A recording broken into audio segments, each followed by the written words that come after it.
The mother of all talk shows is back. Unleashed, unabridged, uncensored, and unbelievable. Only on Sputnik Radio.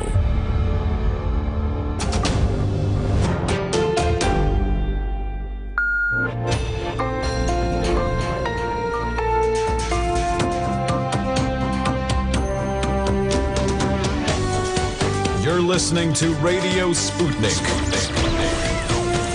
Telling the untold. Welcome to the Open University of the Airwaves with George Galloway.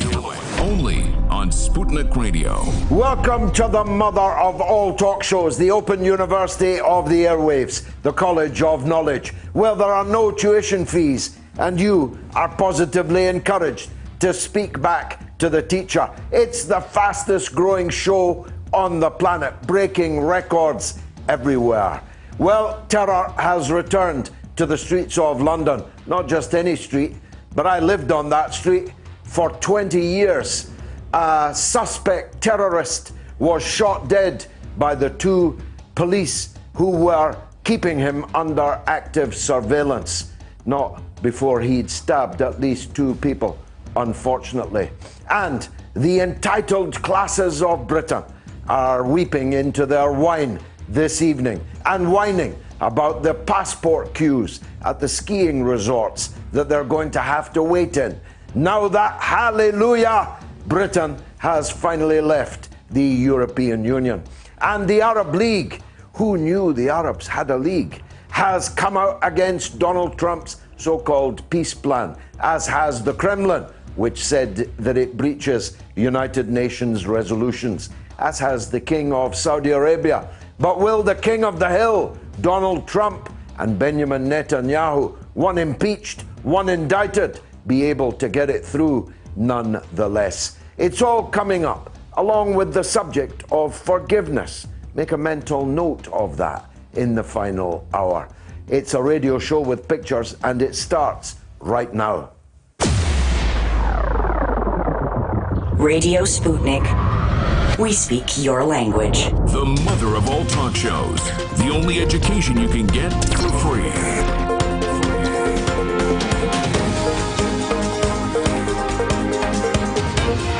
George Galloway. This is Radio Sputnik.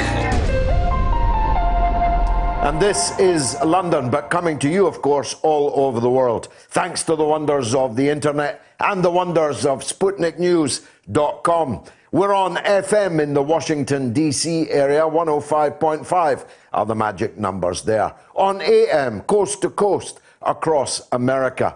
But uniquely, I think this is a radio show with pictures, and many, maybe most of you are listening to me now on screen, on Facebook. If you're watching us on Facebook, please share with every one of your friends, because we need to get back up to that magic 1 million number. We hit that number just once on episode 29 when we got 1.15 million viewers over the course of the week. Dramatic events that night, of course, looked like World War III dramatic events again this evening. You can watch also on YouTube and even on Twitter.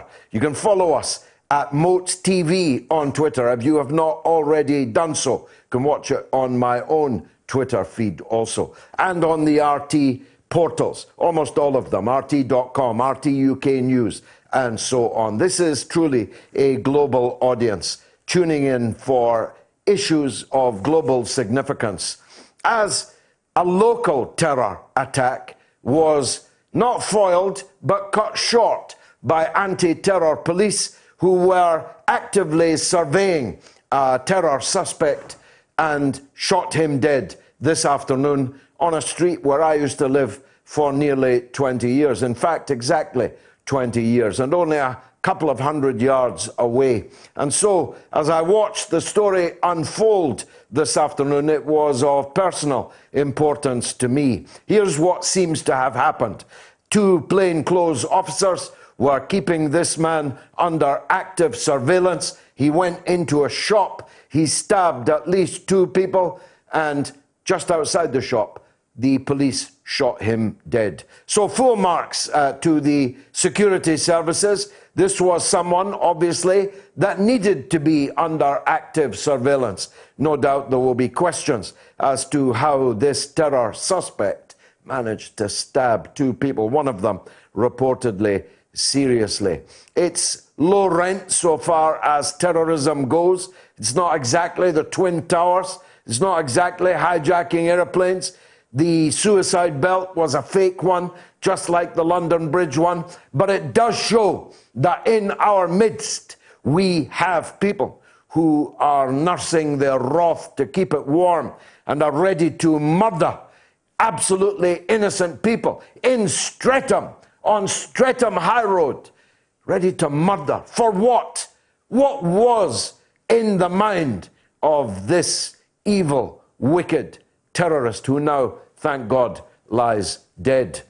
What was in the mind of Donald Trump and Benjamin Netanyahu when they unveiled what they called the deal of the century, which has gone down like a lead balloon everywhere? The Kremlin described it today as a breach of international law, United Nations resolutions. The King of Saudi Arabia told the Palestinian president, Mahmoud Abbas, that the position of the kingdom had not changed and would not change towards the Israel-Palestine conflict. No Arab leader has supported it, although 3 Arab ambassadors were present for its unveiling. I don't know if the two authors of the plan had a ball and chain around their collective ankles. One of them is indicted on serious corruption charges. The other merely impeached and on trial for his life until 24 or so hours ago. The plan takes away the whole prospect laid out in the Oslo agreements of a two-state solution. You could argue that that two-state solution was already dead before the deal of the century was even half written. 600,000 Israeli settlers in the very territory that was supposed to become the Palestinian state, according to the Oslo prescriptions, have put paid to any possibility of that.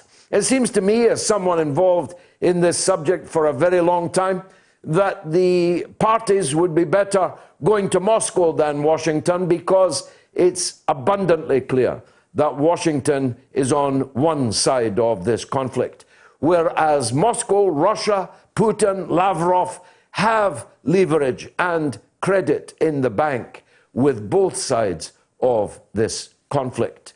The relationship between Russia and Israel is close, if a little vexed from time to time, not least when Israel is shooting down Russian airplanes. But as could be seen at the commemoration of the liberation of Auschwitz, Russia has enormous moral standing amongst Jewish people everywhere in the world, and including in Israel. The best thing would be for the United Nations Security Council to return to this subject and stop allowing American freelance operations to undercut existing international law, existing United Nations resolutions. We'll be talking to a venerated expert on this subject, the editor of Middle East Eye, David Hearst, in just a few minutes' time. As I said in my introduction, the entitled classes of Britain are sobbing this evening into their wine and whining about the passport queues that they're going to have to stand in, they think, when they go for their next skiing holiday in Gstaad or Saint-Tropez for the summer, or wherever it is that they are going. Right until the end, the Waitrose Brigade, the soft shoe shufflers with their wafts of cologne and chiffon scarves, have not come to terms with how Britain voted for Brexit. There was an article in the BBC website this week lamenting the fact that there has been a dramatic fall in the number of foreign au pairs available for hire to the entitled classes in London. I thought that story summed everything up. And I'm grateful to the great trade union leader, Paul Embury, for pointing it out to me on Twitter. Now, there's other issues, of course, going on in the world beyond Brexit and the Middle East.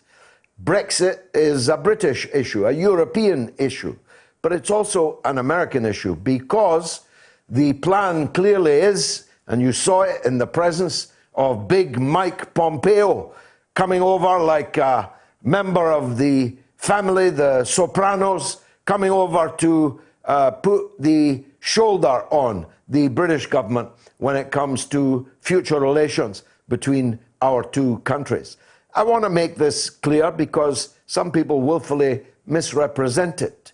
I have absolutely nothing against the American people. I broadcast to the American people 6 days out of 7 every week. My great-grandmother was the only woman in history, surely, to emigrate from America to Scotland in the 19th century. Some say she got on the wrong boat, but that's exactly what she did. So I have American blood in my veins. Many of my greatest heroes of sports and culture and music, acting, film, and so on are American. Some of the greatest people that ever walked the earth, and we'll be talking about the Hall of Fame later, are Americans. So it's nothing to do with enmity towards the United States or its people when I say to you that it is not taking back control by leaving Brussels and turning to Washington. It is not taking back control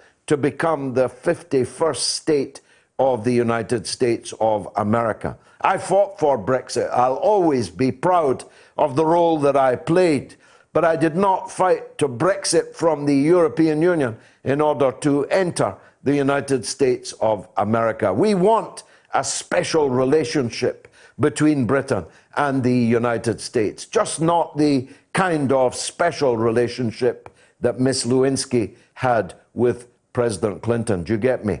So we'll be talking about that. We'll also be talking about freedom of speech. How could it be otherwise when I, with 345,000 followers on Twitter, some of you are watching this on Twitter now, if some people have their way, you won't be able to do that for very much longer.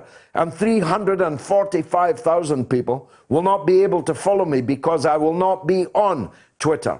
The people who are roaming around, it's a kind of troll factory, identifying one target after another, and doing everything that they can to close them down, shut their mouths. In fact, there's a hashtag saying, "Shut Galloway down." Well, here's a message for you. You will never shut me down. As I said last week, even if you kill me, you will not shoot me down, because my words will merely take wings and fly farther and higher and reach more people, even if you did. If you put me off Twitter, I'll go somewhere else, and I'll take a lot of people with me. Now, it may have been idle boasting on the part of the troll factory. It may have been.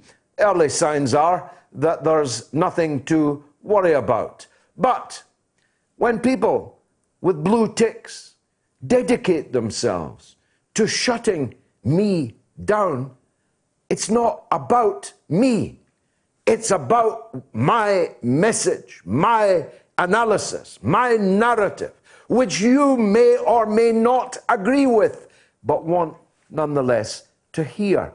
Because if you don't question more, if you don't listen more to more sources of information and analysis, how are you going to come to proper informed conclusions? So the issue of freedom of speech, I think, will probably be one of the themes of this whole show, as will the subject of forgiveness. We'll be talking in the second hour to Matthew Goodwin, the doyen of political scientists, the man who's analysed everything correctly throughout the Brexit saga. We'll be talking to him about what goes beyond Brexit. And we'll be talking to a working class poet of note. Now, it's not a small thing to be a working class poet. There haven't been many working class poets. We remember Robert Burns. We've just passed his annual commemoration. In Scotland, it's big. In Russia, it's big. In parts of the English-speaking world, it's big. Robert Burns was a working class poet, a man with a plough, a man working the land, a man with no money but words. Oh, what words. And I was thinking of just some of his words when I was thinking about our guest in the third hour. This is what Robert Burns said on the occasion of a national victory.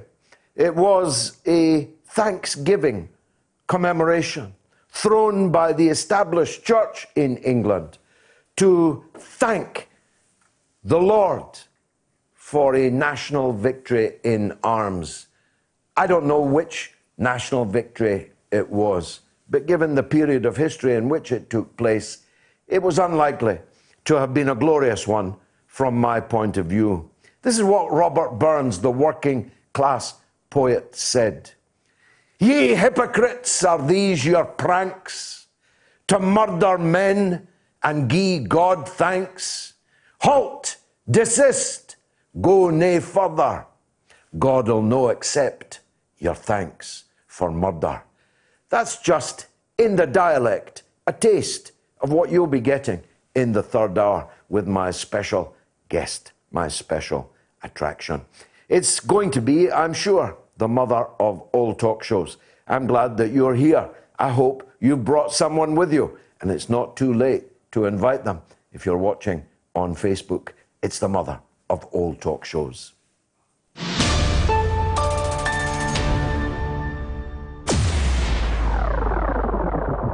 Radio Sputnik. We speak your language. Find us at SputnikNews.com.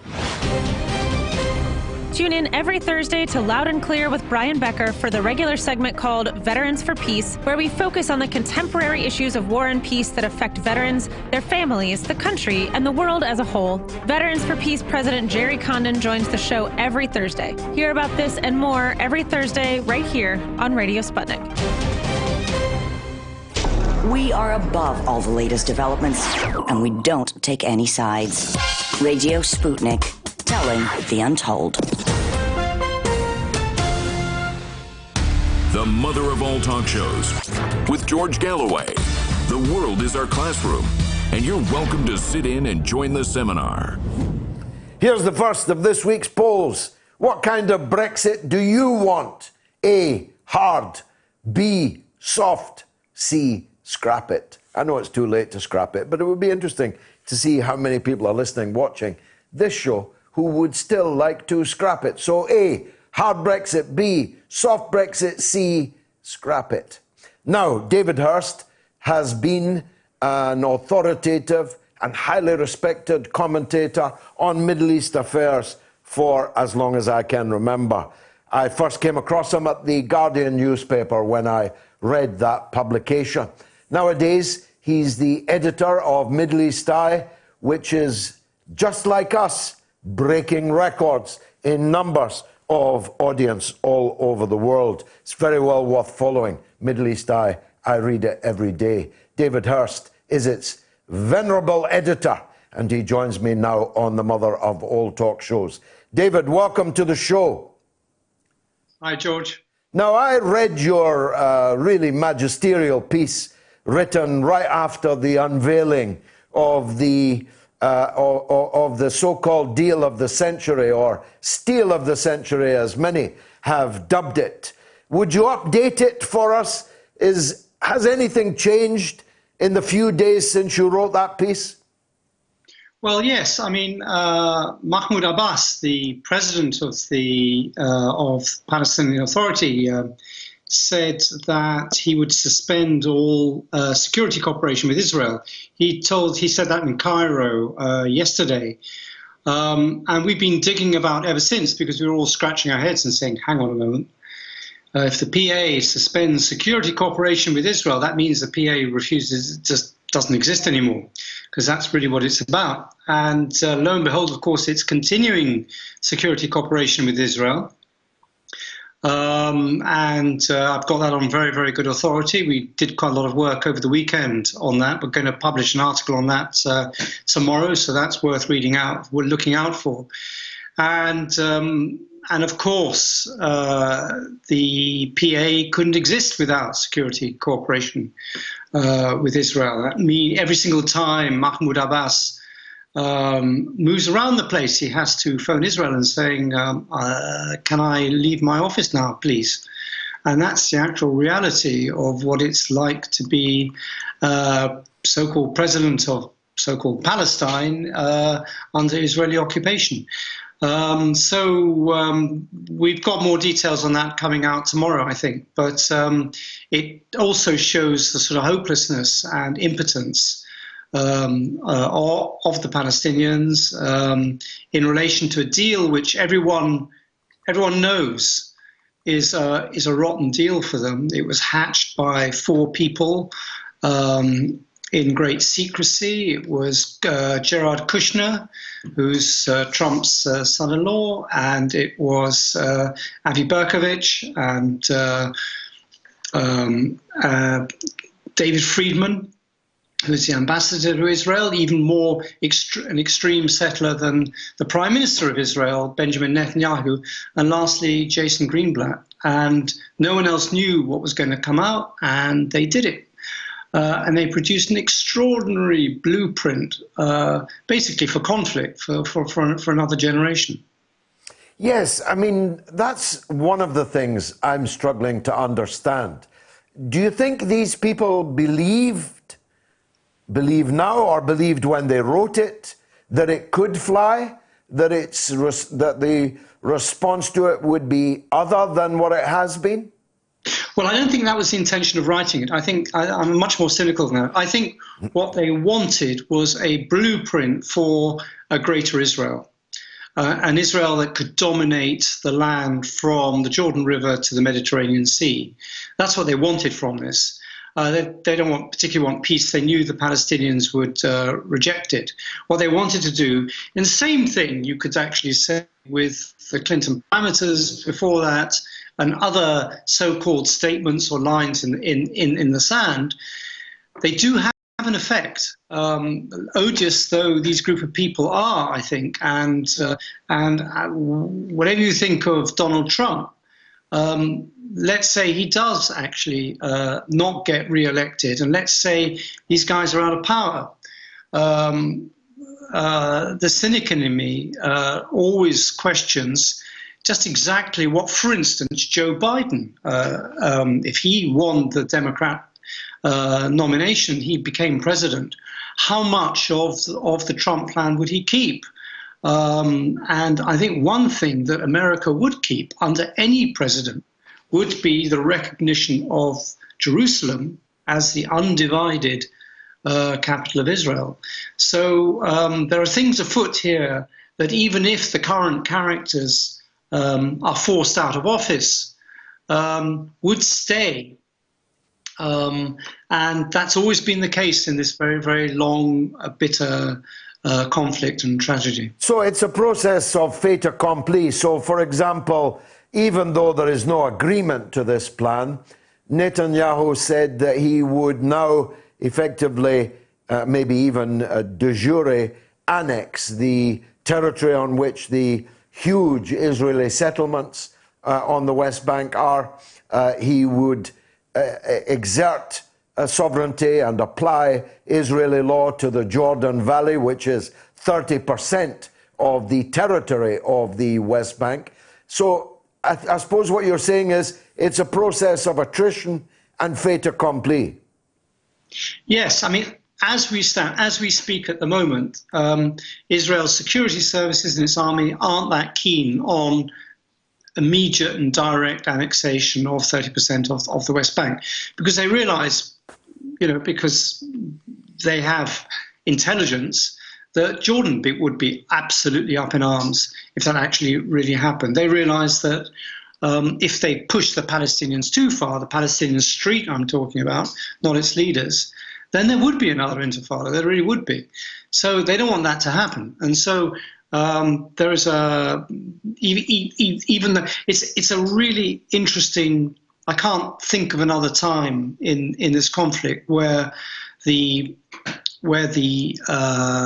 American ambassador to Israel is more extreme than the Israeli prime minister. But on this, he is.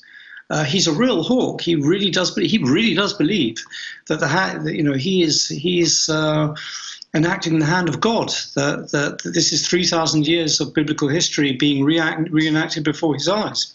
Yeah, he said so. He said that that God put Trump in place to do this. We've heard these voices before. People hearing voices. Tony Blair, and George W. Bush. God spoke to them and told them to invade and occupy Iraq. Look how that turned out. Yeah, absolutely. So this is we're talking about someone who is not really in the same world that you and I are, George. I mean, we're rational thinking people, journalists who bother to dig below the facts. These are people who hear voices from God, who really do think they're on a mission from God. And so it's a completely different narrative that we're getting from them, and a completely different reality. These are, if we really want to talk about fundamentalism on the war on terror, these are real fundamentalists. Quite so, but they'll never be called it. Now, in your wonderful article, which everyone must read after this show, you uncovered, or you didn't uncover it because it was there in plain sight, but you correctly, I'm sure, identified one aspect that absolutely everyone else has missed or has deliberately turned away from. And that is what this agreement would mean, or this deal, unilaterally imposed deal, would mean for the Arab minority inside Israel. Tell us about that. Well, they are 20% of the population. These are they call themselves 1948 Palestinians. Israelis call them Israeli Arabs. But really, more and more now, certainly in the last decade of this conflict, they think of themselves as Palestinians. They have Israeli citizenship.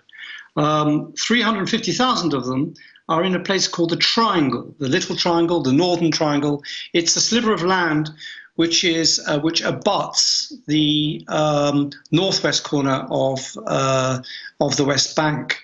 And its capital, really, or it's a series of villages, and its capital is a place called al-Fahm. Now, this place has caused a lot of trouble for Israel. It's the heart of the Islamist movement amongst the Palestinians. It's also from there you get all the people who mount rallies and who protect Al-Aqsa Mosque against the encroachment of Sharon and Zionist factions, and there are a bunch. There are Palestinian citizens, and they are Israeli citizens who are Palestinian, and for a while Israel's response has been it's hinted at it that. We have a problem with these citizens, and so what do?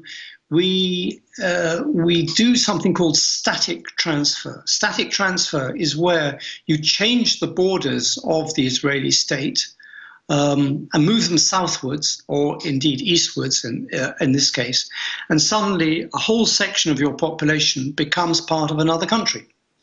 And in this case, they would lose their Israeli citizenship, and they would become part of a Palestinian state, or a putative, or they would come under the Palestinian Authority.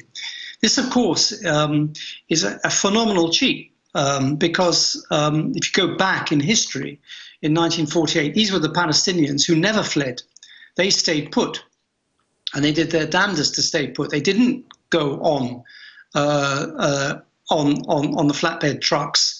And they didn't move out, and they became basically internal refugees or internally displaced IDPs, and they settled where they settled. So they've had a very, very raw deal in history. Now they are gaining their political consciousness. I mean, one of the ironies of the current situation is that it is basically forcing all Palestinians to basically together and to think like each other. So the guys in Gaza under Hamas and the West Bank, they're all now under some form of siege from an encroaching greater Israel.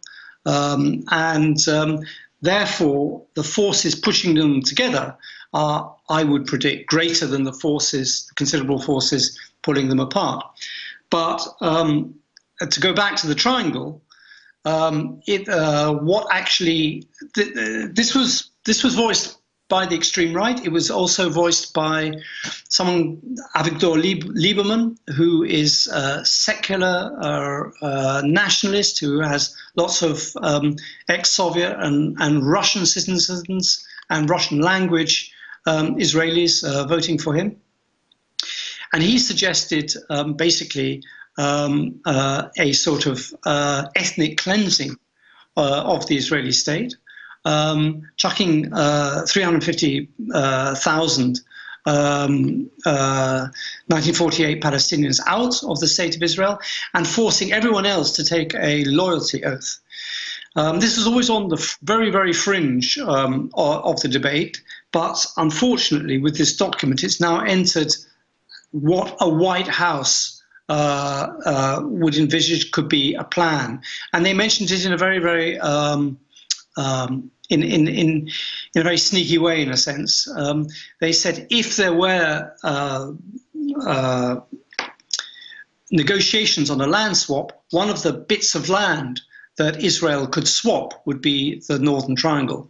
Again, this is another deep blow, a real stab in the back for Palestinians who have Israeli citizenship. Now, this, if I'm right, some years since I used to travel those parts, but I often was in the Triangle, often in the Galilee, in Nazareth, where Jesus' family came from. There are many Christians there also. Is there any precedent, David, for a state expelling 350,000? This is a state of 6 or 7 million people, so 350,000 is a very big chunk of their population indeed. Is there any precedent for that anywhere where at the stroke of a pen you're a citizen of one land and at the stroke of a pen you're now the citizen of another? Well, unfortunately there is, and it happened, as you know, in 1948, where 700,000 Palestinians were expelled from their own villages. Yes, but at least not legally. At least the world for a time accepted that that was illegal. Well, since then, no, I can't remember. I mean, you can think there are, you know, there's Rohingya in Myanmar. Sure, but again, they've not been transferred to another state. There's hundreds of cases of mass expulsions of people, but never with White House authority in a document called a peace plan. No, I mean, and to call it a peace plan, it's a war plan. I mean, that is war. And I've every sympathy with the Palestinians. Would they go quietly, David? Would 350,000 people from Al-Fahim and Nazareth and the Galilee, would they go quietly? I very much doubt that. No, they won't. They absolutely won't. They realise they've got, well, for a start, they've got, where would they go? Where would they go? They can't go to Lebanon. They can't go to Jordan's full up. Where would they go? It's absolutely impossible. You can't have another mass ethnic cleansing in this day and age. And so what they would do is they would stay and fight. Now, the Kremlin spoke, took them a day or two, and they said that this plan breaches United Nations resolutions, which I suppose is the least you could say about it. The Arabs turned out to have a league which met in Cairo yesterday, and they opposed it. The King of Saudi Arabia opposes it. So who's going to pay the $50 billion bribe to the Palestinians to accept this? Well, I don't really, I mean, it's very, very easy to announce $50 billion. But as you know, it's extremely difficult to actually collect that money and to pay it. I mean, Saudi Arabia constantly is promising billions of dollars to its neighbors. It never quite manages to get there. So we must take all of these sums with a pinch of salt. It's basically just figures on a blank sheet of paper. It doesn't really have much reality. I think, you see, Israel was counting on, and in particular, America was counting on a few key Arab states to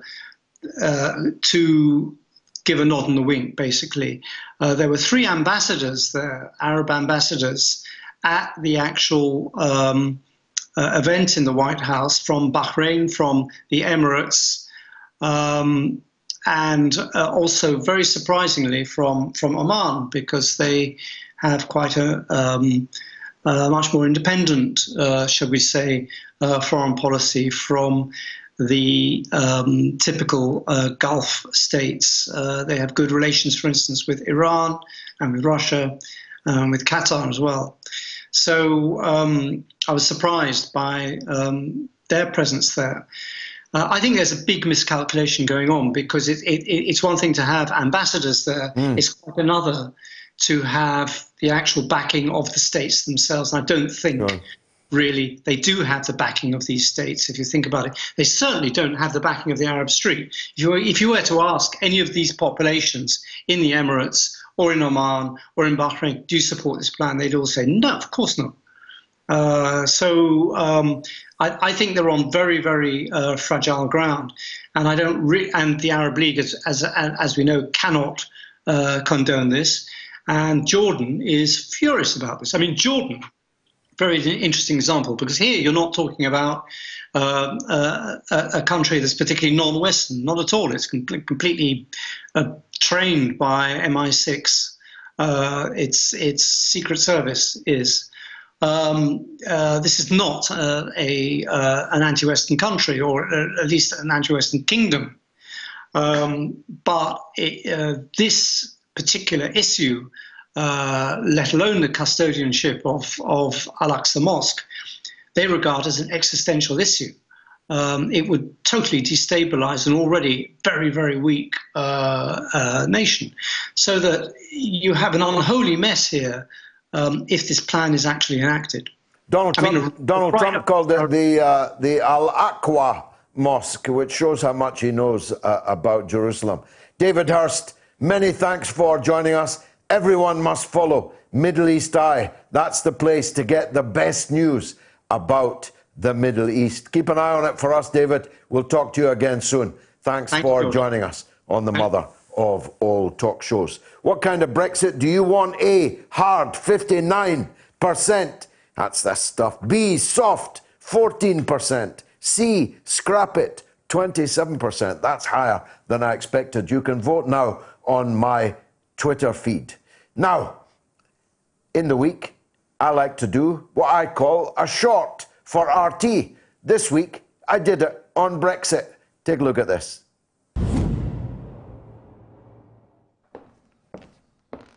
Sing hallelujah, we're finally leaving the European Union, and it might be the beginning of the end of the bloc. For someone like me, this is a moment we've waited for so long. I opposed Britain joining the European Union without a referendum, without our consent, all the way back in 1973. I was a tea and tobacco boy for the late and great Tony Benn in the referendum campaign in 1975.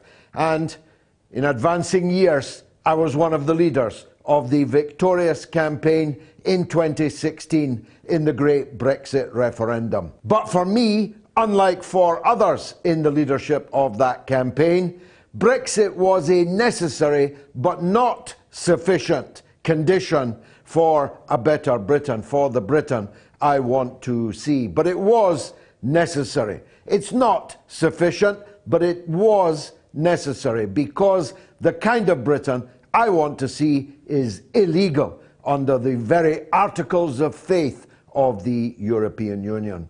It's the beginning of the end for the bloc, in my view, for precisely the reason that we voted to leave it. When it was just a common market, I was against it, because it locked out the people of the Commonwealth who we'd stood shoulder to shoulder with whilst picking their pockets for centuries. I was against it, but I could live with it. But it quickly became obvious that a common market was not all they had in mind. What they sought to build was a European super-state without the consent of the people of the sovereign states of Europe which made it up, and a super-state with no democracy at all. As Mr. Benn used to say, if we are ruled by people that we didn't elect and cannot remove, then we are no longer living in a democracy. And that's what Britain and all the other members of the European Union currently have, though in our case we're out of here very, very quickly indeed. The rulers of the European Union are people we don't even know, whose names we can't pronounce and would fail to read off the page. Yet they set the parameters for the British economy and many other aspects of our lives, even though we never chose them to do so. I want to see a Britain slipping its moorings from the fading, failing old economies of the European Union and setting sail into the world, so that we have a foreign policy which is different from both the United States and the European Union, where we're not told we must sanction country after country after country, and we're not told we must contribute to a European army which will be used, like in France right now, on the streets of European cities to keep the people down in the interests of neoliberal orthodoxy. I want to see a Britain which can identify its strategic industries and support them, if necessary, by printing money, if necessary, by running a deficit. Let me give you an example. The British steel industry is, without any doubt, a strategic industry.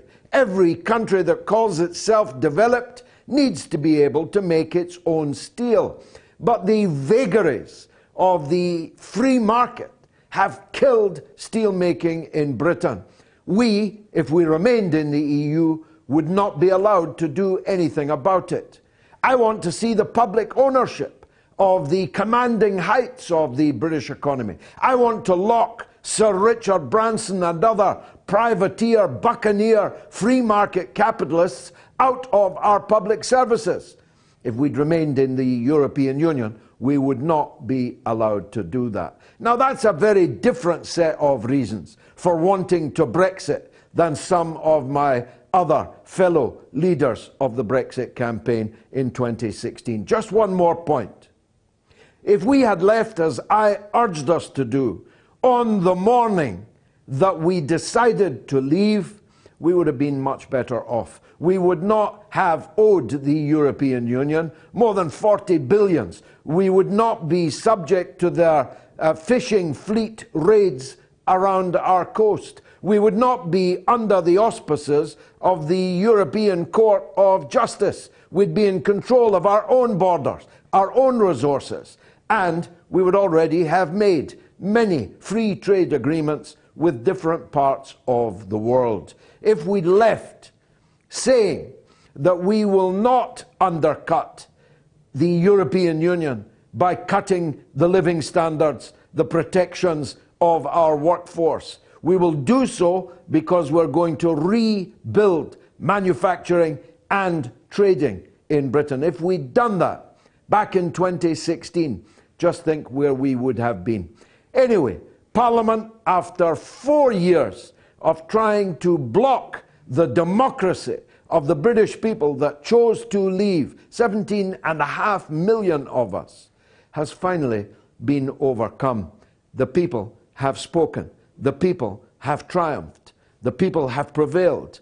And that's why, in a matter of hours, we'll be leaving the European Union. Good riddance to bad rubbish. Have something to say? Do you disagree with George? Then call us now and give us your view. Well, that's just my point of view, of course, not to be confused with the points of view of RT or Sputnik, just my own point of view. But you're more than entitled to disagree with it, and you can vote against it in this poll on my Twitter feed, at George Galloway. What kind of Brexit do you want? A, hard, B, soft, or C, scrap it altogether? I've got an update for you now on the developing story in South London tonight. It is regarded as a terrorist-related incident in Streatham. A man who was shot dead in the street on Streatham High Road at around 2 p.m. this afternoon was wearing a hoax suicide device around his waist. The Metropolitan Police have just confirmed this information about the incident, which has left 2 people with stab wounds. One person is now said to be in a life-threatening condition tonight. Security sources are saying this is a terrorist incident and thought to be Islamist related. The attacker is believed to have stabbed a number of people before armed police shot him dead outside Boots on Streatham High Road. The suspect was under surveillance by counter-terror police, and armed Metropolitan officers moved quickly to surround him, ultimately preventing him from stabbing more people because they were following him. There's very, very serious questions, of course, raised by all this. It's in no way churlish, because I absolutely commend the swift action of the anti-terrorist officers who shot this evil, wicked criminal dead. I absolutely commend the efforts of the security services and the police who are trying to protect innocent civilians. And that's a key point. They're protecting innocent civilians. I lived there for 20 years. I've been in that Boots 500 times. My own wife could have been in there this afternoon and could have been stabbed by this man. So all of us have to acknowledge, support, and admire the swift work of our security services. However, if 2 armed police officers were following him, the question does arise how 2 people at least were able to be stabbed by him. And to say so is not churlish and is not in any way to dishonour or disrespect the officers concerned. It's wonderful that not more people were stabbed, but one of the people who was is now in a life-threatening condition. So there will be questions about that. But the bigger question is how many of these people are living amongst us? How do we divert such people from reaching this phase of fanaticism, of extremism? How do we stop young people ending up dead on the street with a knife in their hand and a fake suicide belt around their waist? How many of these people are under close surveillance? Are enough of them under close surveillance? Should more of them be under close surveillance? Have we got enough, and enough of the right kind of intelligence officers, of anti-terrorism officers? These are all big and important questions. Now look, we're having a problem with the phone system. I don't know if it's like the problem we had before, nod, wink, you know what I'm saying, or whether it's purely technical. But as we try to fix that, better email me or tweet me. The email address, Chris, is onair@moats.tv, onair@moats.tv. And of course, you can tweet me at George Galloway @MoatsTV. Alex McGuigan in West Belfast says, with such tragic news, can we remember the heroes of Stalingrad and their superhuman victory over German Nazi fascism? Take care, my friend. Thank you, Alex. This is the anniversary of the great victory of the Red Army in the greatest battle in history, which turned the tide in the war, followed quickly by Kursk, which set the German Nazi machine running all the way back to Berlin. I mentioned to you before last week, when commemorating Holocaust Remembrance Day, that 40% of all the Jews who were murdered in that Holocaust were Soviet Jews. 26 million Soviet citizens died, many of them Soviet civilians, others partisans fighting behind the lines, millions of Red Army soldiers, men and women, who tore the guts out of the Nazi war machine. And the thing that makes me more angry than anything in the constant rewriting of history that goes on is the attempt to obliviate, to negate the great victories of the Red Army, without which I'd be speaking to you tonight in German and saying very different things if I was alive at all. Stefan says, congratulations for the start of your new party. Have you noticed and read the statements of Brian Eno and Yanis Varoufakis? Both are good-minded, but they had too much hope in a reformable EU. Brian seems to be a little bit more behind in realizing the reality. Principally, unification can be a benefit for all. The problem is the reality. Paul Booker says, despite Brexit now having taken place, the nasty and vitriolic FBPE brigade on Twitter, these are the entitled classes to whom I referred earlier, are as lively as ever. They're now out in force even more, using the usual rhetoric of calling Brexiteers racist, thick, stupid, etc. I have responded to them with the following tweet. Dear Ramoners, not all Brexiteers are thick, I'm not. Not all Brexiteers are racist, I'm not. Not all Brexiteers are Tories, I'm not. Not all Brexiteers were swayed by lies on a bus, I wasn't. Not all Brexiteers are socialists, I am. Brexiteers come in all shapes and sizes. And John says, Don Butler, the latest idol of fake socialist Remainers who claim Brexit is right-wing, clearly stated on video that she prefers Biden to Bernie. Young Labour may be pathetically trying to promote themselves through joint campaigning for Sanders in the upcoming Democrats Abroad primary, but Butler would prefer the Democratic nominee to be a senile, racist, right-wing, corrupt war criminal and prison baron who, in the company of armed guards, manhandles ordinary voters that ask him even slightly difficult questions. He would also guarantee us another 4 years of Trump. But apparently, we are the right-wing isolationists. Since the American election is in full swing, you should try to get Jamal Thomas and Jimmy Dore on your show as guests. Good suggestions, John.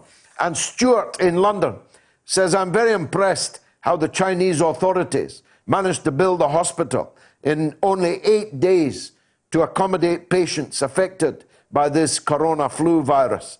The question I ask is this: why can't we do the same and build hospitals with the same ingenuity and timescale as the Chinese government have proved this week? Why can't we? Because China has a centrally planned socialist economy. China has a strong state. We have a weak state. China has profound national unity. We do not. Chinese workers can work like no workers anywhere in the world, and have done. As a matter of fact, they were 3 days late with that hospital, you know. They promised to build it in 5 days. and they took 8. Steve James says, hard Brexit, I've always said it. EU will never play ball, so there's no point in negotiating a deal. I'd prefer no deal, no £39 billion payout, no transitional period, and an end to freedom of movement immediately. The EU is the biggest, most corrupt organisation in the world. And Mark O'Sullivan says we need to break free from the EU. Getting our fishing waters back will be great. Scotland with sturgeon would then get a fishing renaissance, opening a new fishing era up, dumping the ideology of independence. Maybe I'll turn to that later as a subject. It's one I'm now taking very seriously indeed. Phil Molson says we voted to be totally free of the EU, taking back all that is rightfully ours. It's been said since 2016, no deals were ever written on the ballot paper. We've left the EU now. We want everything back.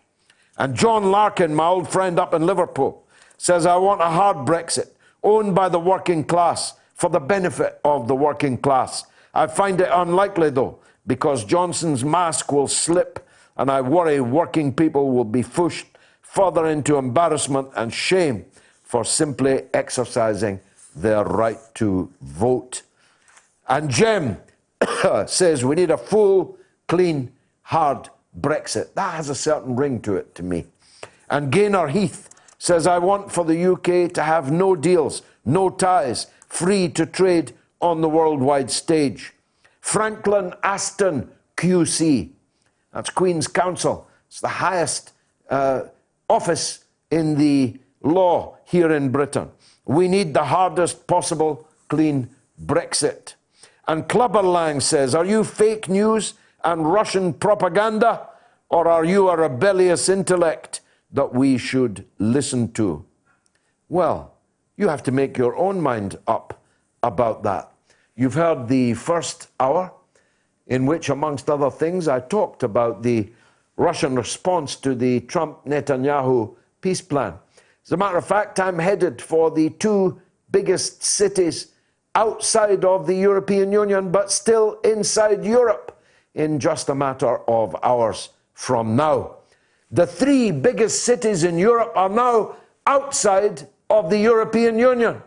One of them I'm sitting in now, London. The others are St. Petersburg and Moscow. And if you include Istanbul as being in Europe, the 4 biggest cities in Europe are now outside of the EU. I am a rebellious spirit, but I do love Russia, and that's why I'm headed there just as soon as this show is over. 2 more hours to go. I'll be right back after the news with James Nish. Curious about our curriculum? Have something to say? Then call us now to join the debate on the mother of all talk shows with George Galloway. This is Dominic Carter, a political reporter in New York for Verizon Fios TV News. This is Dr. Bill Honigman of Progressive Democrats of America, PDAmerica.org. Hey, everybody, my name is Tim Black of The Tim Black Show. This is Tom Luongo of Gold Coast and Guns. Hello, this is Benny Johnson. Hi, this is Juanita Broderick, author of You'd Better Put Some Ice on That. This is Jamal Thomas from the Progressive Soapbox. Hey, this is Raheem from D.C. This is Rachel Blevins, a correspondent with RT America, and you're listening to Fault Lines with Nixon and Stranahan. When I'm waking up in the morning and I'm looking for what's on the queue for the day, I tune to Fault Lines with Nixon and Stranahan. The wokest radio show for your wokest AM. These guys are the best in the business and experts when it comes to policy. They're bringing you the top headlines with an angle that you won't see in the mainstream media. Fault Lines is the greatest show on the radio. I enjoy immensely talking with Lee and Garland. They always treat me from either side with due respect, and it's a wonderful conversation. The best morning news show in America. Fault Lines with Nixon and Stranahan. Lee and Garland speak truth to power from the depths of the swamp itself, right here on Radio Sputnik.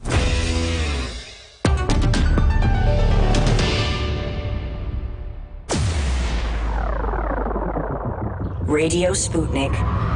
We speak your language. Find us at SputnikNews.com.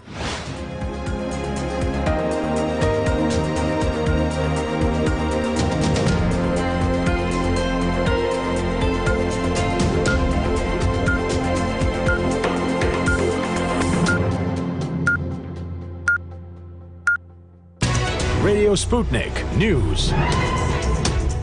A man's been shot dead by armed officers in a terrorist incident in South London. The Metropolitan Police say they believe 2 people have been stabbed during the attack on Streatham High Road. Security sources say it was an Islamist-related attack.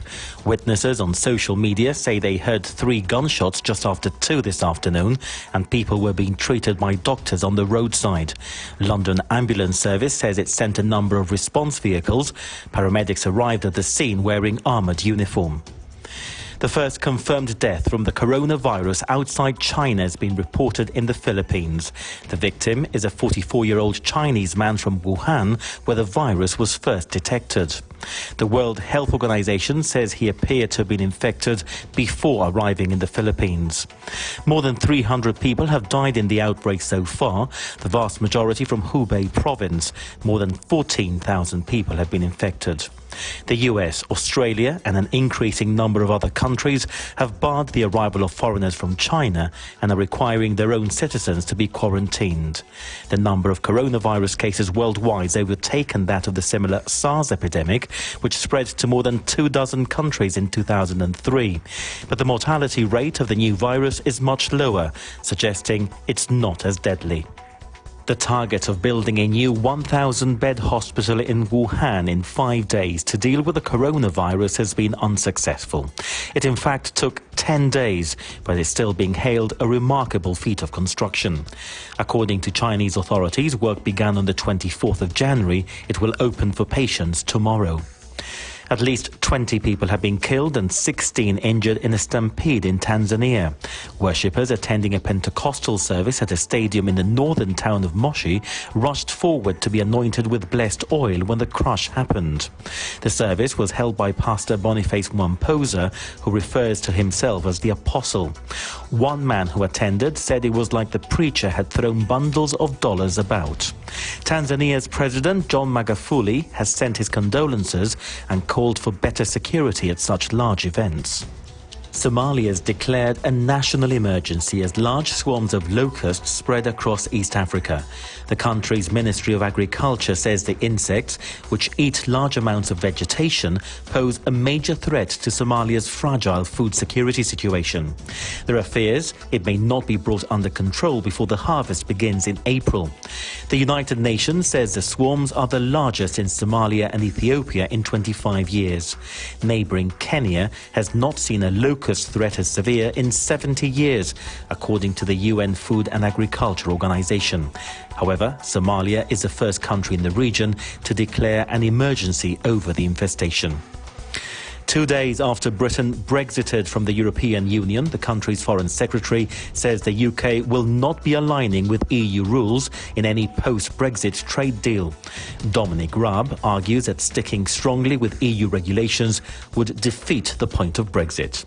Talks to negotiate a free trade deal between the UK and the EU are due to start next month, following the UK's formal withdrawal from the bloc. Tomorrow, British Prime Minister Boris Johnson's expected to set out his position ahead of those talks, where he'll tell the EU he's prepared to accept customs checks at Britain's borders if he cannot secure the sort of trade deal he wants. The EU is also expected to set out its position in the coming days. And finally, British companies specialising in DNA testing are offering infidelity tests on intimate items of clothing that may provide evidence of adultery. Some of the companies are also offering parenting tests for horses and dogs. Overseas companies, particularly those in America, have been refusing to process British samples because it breaches a 2004 Human Tissue Act, punishable by up to 3 years in prison, unless the sample's been taken with consent. However, some UK companies perform the tests, assuming the onus for gaining consent is on the customer. The tests range in price from £99 to £500, but you can also buy catch-a-cheat kits online and carry it out at home. Concerned medics and academics have urged the UK government to crack down on it. That's Sputnik News. I'm James Nish.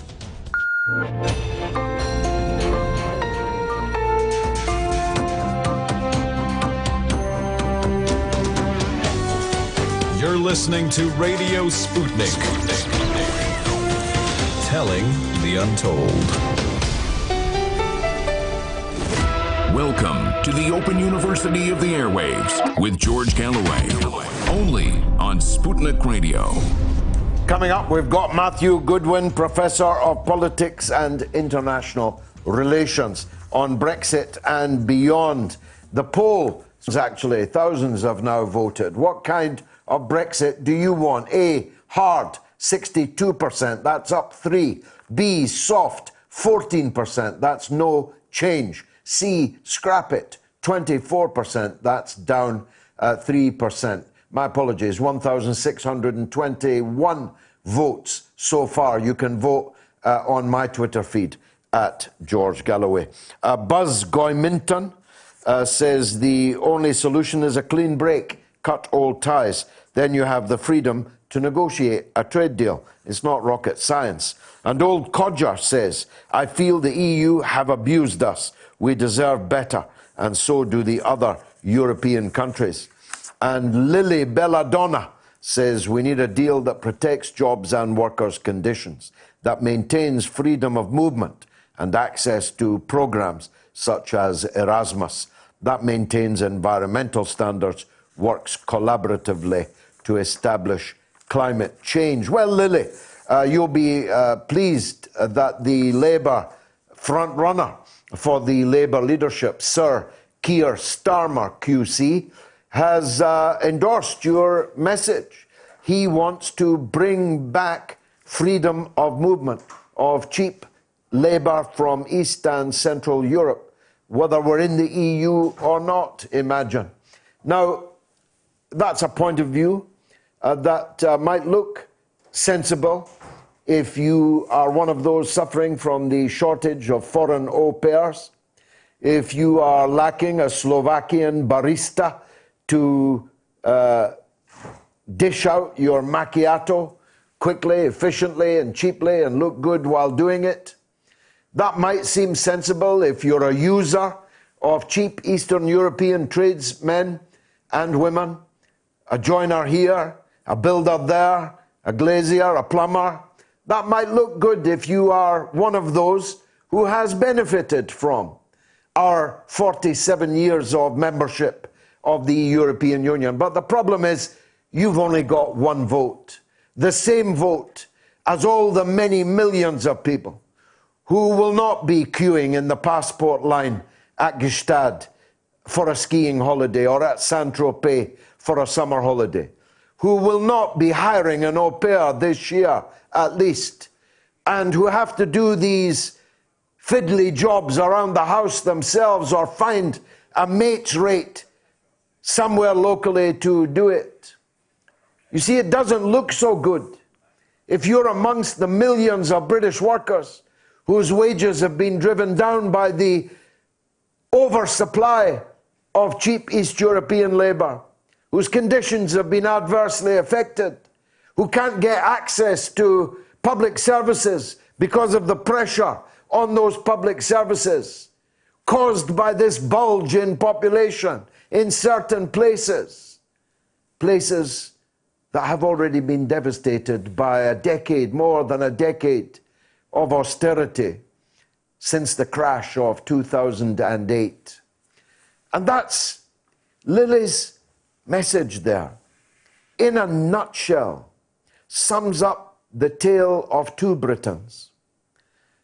A Britain where easy and quick access to the skiing slopes and the beaches of southern Europe, where access to unlimited cheap European labour is more important than the suffering of post-industrial, desertified post-industrial Britain. That's the dividing line, Lily. That's what gave us a red wall, Lily. That's why the red wall fell down, Lily. Can't you see, even now, can't you see? Why do you want freedom of movement? Is it because you love Bulgarians? Because I love Bulgarians. I love them so much, I want them to stay in Bulgaria and build up Bulgaria. I don't want to leave Romania's health service in ribbons, in tatters, because all of the Romanian health service workers have exercised their freedom of movement to come here and work, making life better for me, but worse for the patient in Romania. Can't you see, Lily? Even now, after all these years of arguing these things and listening to what I've been saying, you still can't see what's wrong with so-called freedom of movement? What's wrong with it is that it is a capitalist wet dream. Think about it. When I was a trade union representative in another lifetime, if I went into the boss with certain demands, and the boss could say, there are thousands of people out there, outside the gate, who'll work for less than you. How dare you ask for more? Can't you see it's a simple ABC matter of economics? And don't imagine that it has anything to do with race. First of all, a Bulgarian is exactly the same race as me.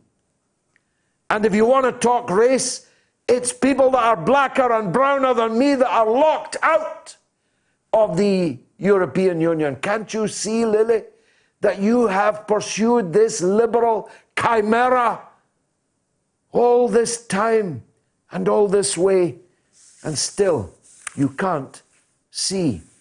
Now, I've not been able to get Professor Matthew Goodwin on the Skype. The good news is I've got him on the phone. Professor Goodwin, thanks for joining us. Matthew? Still not working. The poll is still up there. What kind of Brexit do you want? Hard, 62. B, soft, 14. C, scrap it all together, 24. Matthew Goodwin, having some communication difficulties with him, but he will be with us soon. Let me continue to go through the messages that are coming in. Palestinian leaders such as Abbas are a sick joke and have betrayed the Palestinian people. That's way too harsh, whoever you are. Mr. Gossamer says in his memoirs, Churchill admitted that the Red Army could have swept to the Atlantic, conquering all before them. Yet they took the diplomatic route and agreed with the US and UK to stop in Germany.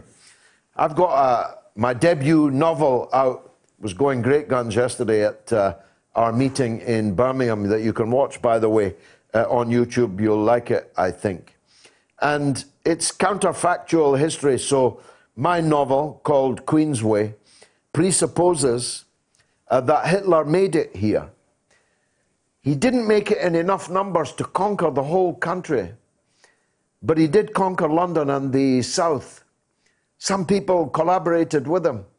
Others resisted him.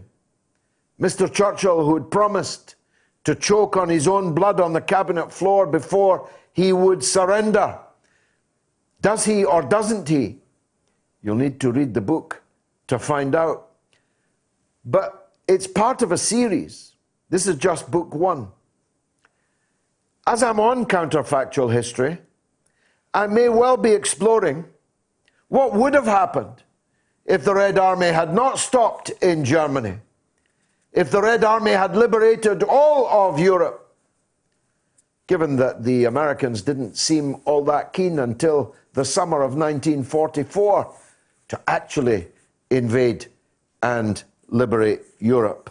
Thanks for that, Mr. Gossamer, for giving me that chance to make that plug. If you're interested in the book, it's $4.99 and it's available from info@georgegalloway.com. You'll get a signed copy for $4.99. The downliner says China building a hospital in a week was impressive and really put the West to shame. They know how to handle an emergency. Do you know, the afternoon session yesterday in Birmingham had two prominent health service professionals and campaigners. One, a surgeon, Ranjit Brar, and the other, Dr. Bob Gill, both of whom have been guests on this show. And Dr. Bob Gill's film, The Great NHS Heist, is an absolute must. And I've seen the film, and I thought I knew just how far down the rabbit hole our NHS has gone. But if you hear Bob Gill, if you hear him describe just how far down that hole we are, I'll tell you, it chills the blood. I nearly had to call for an ambulance. I was so shaken by it. Mr. Gossamer writes again, do you think Putin is trying to give the Russian Duma the powers and abilities to control Russia that the old Supreme Soviet should have had all along? Well, I don't know. I'll be in a better position to tell you that next week when I return from Moscow. Ian Brackenridge says, Bernie Sanders looks like he's in the lead for the Democratic Party nomination. Wouldn't it be great if Tulsi Gabbard was named vice president? I'm more concerned with making sure Bernie gets over the line first. Now, Carl Defoe says Palestine is Israel's human shield. Otherwise, it would have been obliterated. Lessons for Life says the population exchange between Turkey and Greece was a similar transfer, reminiscent of the proposed peace plan. Further and better particulars, please. I need to see them. And Constance says the establishment of Israel was based on neocolonialism and ethnic cleansing, and it continues to this day. Nothing's changed. Respect to the endurance and courage of the Palestinian people. And Just Another Irishman says, congratulations to all Brits everywhere on getting your country back. Now any chance we can get the 6 counties back? I think it's coming yet, don't you? Just Another Irishman. And looking at the opinion polls in the Irish general election, which is currently underway, it's quite staggering. Sinn Féin are now in first place, joint first place, 24% with Fianna Fáil. The governing party, Fine Gael, is down at 21%. Other parties falling rapidly. It's a remarkable turnaround. And the possibility exists, not only that there will be a border poll which will decide to reunite the two parts of Ireland that should never have been divided in the first place, but that Sinn Féin might be the government that presides over it. Still having trouble with Professor Matthew. The votes are now 1,719 votes and pretty much unchanged. Andy O says the EU, even though they need our trade, will try to punish us, to persuade, otherwise known as bully us, other member states into not following suit. Well, this crisis in France is raising the issue of Frexit ever more sharply, as is the political crisis in Italy, the ongoing political crisis in Greece, the increasing unwillingness of countries like Hungary and Poland to accept EU diktat on the movement of labour and the acceptance of refugees. The strain on the European Union is existential. Not only have they lost or will they lose a gigantic proportion of their annual budget when we finally sever all ties with it, but the willingness of the population of the European Union countries to go on accepting the austerity prescribed by the European Union and its central bank is beginning to be a serious problem. Let's take a break. You're listening to Radio Sputnik. By Any Means Necessary is your guide to the movement and efforts shaping the world around us, from mass incarceration. No longer am I interested in or concerned with prison reform. I am interested only in the eradication of prisons. To the battle between police and water protectors. It was a pretty punishing disregard for the sanctity of human life, that unleashing water cannons on peaceful, prayerful water protectors. From efforts to protect the environment. The climate movement is ready to, with plenty of opposition research and force and strength, along with, the right of both science and morality to fight them on this. To the movement for Black Lives. When I first saw the Michael Brown video, and I saw that it clearly contradicted the narrative put forth by the Ferguson Police Department and by police supporters in general, 3 words came to mind. Color me shocked. Stay tuned to By Any Means Necessary, 5 days a week here on Radio Sputnik. Radio Sputnik. We speak your language. Find us at SputnikNews.com. George Galloway and the mother of all talk shows. Join us at the College of Knowledge, where there are no tuition fees. We are talking 24 hours a day, 7 days a week. You are listening. We give you the most essential out of the endless information space. Radio Sputnik, telling the untold. The mother of all talk shows. The only education you can get for free. Only on Sputnik Radio. I should say it's not at all Professor Matthew Goodwin's fault. He's on the line, but because we're having problems with the phones, for reasons not yet clear, we're unable to put him onto the air. So my apologies, Professor. We're still trying to fix that. And your words of wisdom, I hope, will join us before the end of the evening.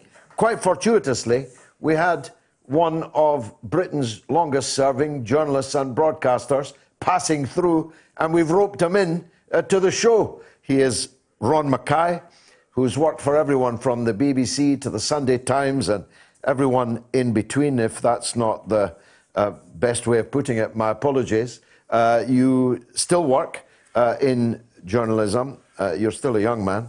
And I'm sorry that we've had to press gang you into an interview, but I must ask you what you think is now going to happen, because most people assumed that the Brexit deal was done, Big Ben didn't bong, but we were out, and that the Boris Johnson deal with the EU would somehow sail through.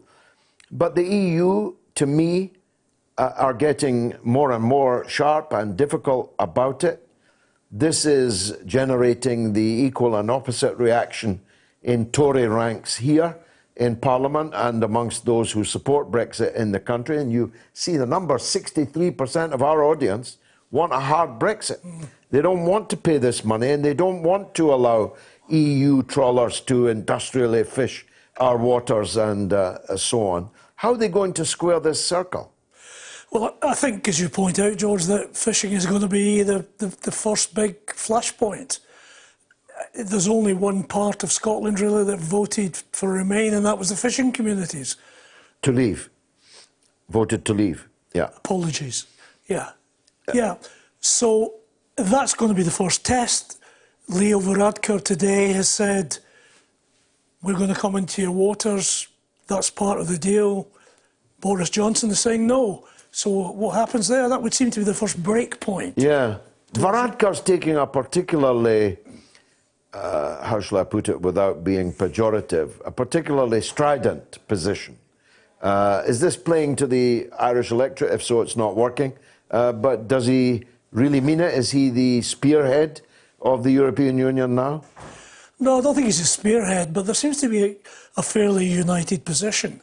And that will start with the fishing issue, but then will presumably go on, in fact certainly will go on, to the issue of the border. Hard border, soft border. Well, let's stay on fishing for a minute. I mean, what's their case for, we're no longer in the European Union, but all the European Union trawlers can scoop up our fish? That doesn't seem right somehow.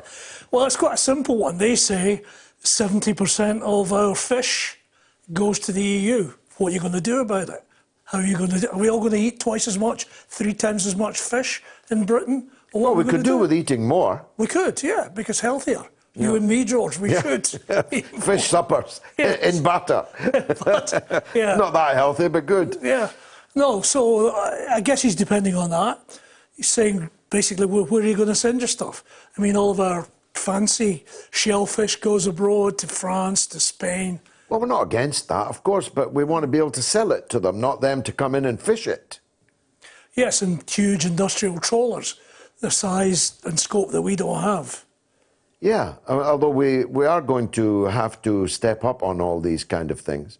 We are going to have to eat more fish, and we are going to have to catch it ourselves. So if fishing is the flashpoint, this, just to segue to Scotland for a minute, is going to be a problem for the Scottish nationalists, isn't it? Because they have identified themselves, even to the extent of continuing to fly the EU flag outside the Scottish Parliament, as the pro-EU party.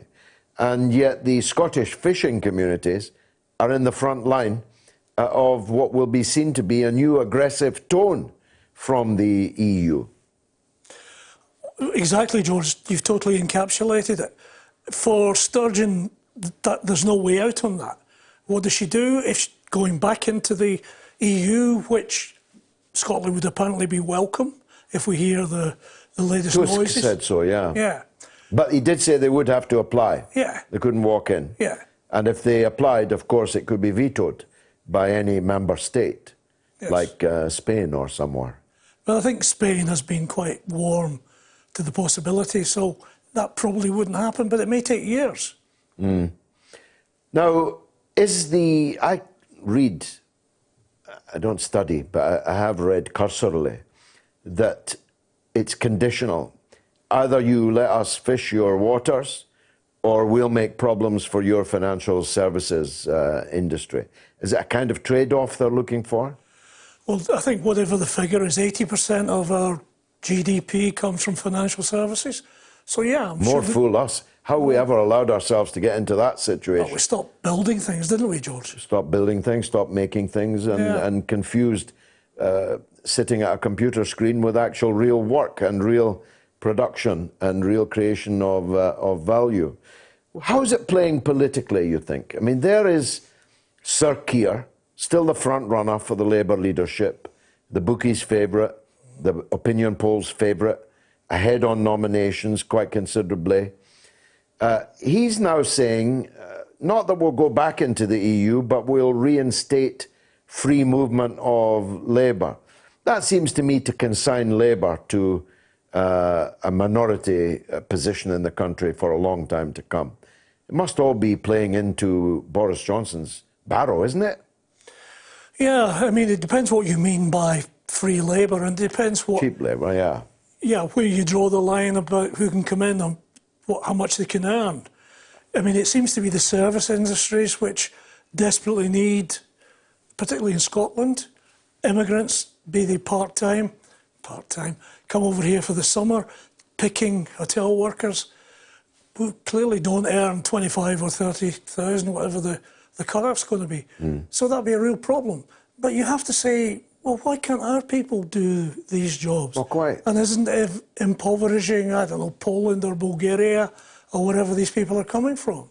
Yeah, I mean, that's my... I've always argued there's nothing left-wing about mass immigration. You're weakening the countries from which they come, and you are increasing labour competition and thus driving down wages. Because, I mean, the truth is there are lots of Scottish people that could be doing these jobs, but the money's not enough. So you need to put the money up. You need to put the money up, and our people will have to do the work that they have been relying on other people to do. Now that I've got you here, I see our old friend Ian McWhirter today in a very, very powerful piece, saying there's not going to be an Indy Ref 2, a legal and legitimate one, neither this year or for many years to come, and that the SNP have to get used to that. Do you think that's right? I'm sure it's right. I mean, Nicola Sturgeon's she's between a rock and a hard place, between Dumbarton Rock and Easterhouse. She's led her troops up to the top of the mountain so often and taken them down. And there's now a big split because probably the most powerful cybernat who Well, Wings that's Over Scotland. Wings Over Scotland, yeah. He has said, I'm packing up and going if Nicola doesn't pack up and go by April. So you've got all of this movement, all of this power behind do it now, do it instantly, call the referendum, and the cautious politics of Nicola Sturgeon.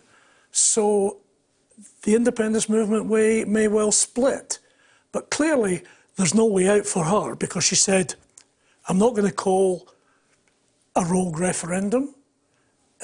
She's entreating Boris Johnson, who's clearly got deaf ears. Where does she go? What happens? I mean, she ruled out. She's the one that ruled out. So they'd have to change their leader if they were going to change that line. She ruled out any illegal, illegitimate referendum on the Catalonia model, and she can't really get out of that. And therefore, if Boris Johnson's not going to give one, as I'm sure he isn't, that's the end of that story, isn't it? Well, she said, by the way, there may be a consultative referendum, but could that really fly? I mean, presumably the unionist parties would just boycott it and say it's completely illegitimate. We're not participating. And all of the opinion polls may show a slight majority in favour. About 1%. 1% in favour of independence. 43 to 42. But against an imminent referendum. So how do you square that circle? Yeah, that's right. Well, it's going to be interesting up north. Now, you mentioned the Irish border. What are the issues there for the EU and the British government? Well, we've heard Boris Johnson say there aren't going to be any checks, any conditions at all. But the Irish are saying we're not having the situation where goods are going to flow through us, through Northern Ireland, and into mainland Britain. So there's going to have to be some kind of border in the Irish Sea. Either that, or Boris Johnson says, toys are out of the pram, there's going to be hard borders everywhere. Yeah, he's unlikely to do that. My feeling is that the DUP threw away the powerful negotiating hand that they had, and now they're of no importance. And therefore, the British Parliament, a majority of it, would be perfectly happy to see this Northern Ireland issue parked and let them reunite. If they want to stay in the EU, let them reunite with the Republic of Ireland. Don't you think that we're headed ineluctably towards that? I think we are. But in the short term, however the short term is, we keep going back to, will terrorism come back? Is there going to be disputes? In pro-British terrorism. Pro-British terrorism to start with? It would be very difficult against the British government's declared position. They wouldn't have really a leg to stand on. That doesn't mean they don't still pack a punch, perhaps, although they're supposed to have decommissioned all their weapons. They probably have not. That would be unlikely to succeed. Well, except the DUP and others have said there can be no partition, no border in the United Kingdom. Just in the small island of Ireland. They're in favour of partitions and borders there. Now, I've got some breaking news that will amuse some people. You and I were famously shanghaied at the Gaza-Egypt border. And taken off in the middle of the night to we knew not where. Me on the phone to the British ambassador in Cairo saying we're with armed men in a bus, in a van actually. We don't know where they're taking us. No, our man in Cairo did his best, but in the end we were deported from Egypt. So, some breaking news. We're just hearing from Sputnik News. The gas line between Egypt and Israel has been blown up. The attackers are so far yet unidentified. That's pretty serious news. Here it is. Israel's been supplying natural gas to Egypt since last year. The supply line was attacked in the last 30 minutes. There are no reports of casualties at the moment. I mean, as you and I met more than 40 years ago in a refugee camp in Beirut,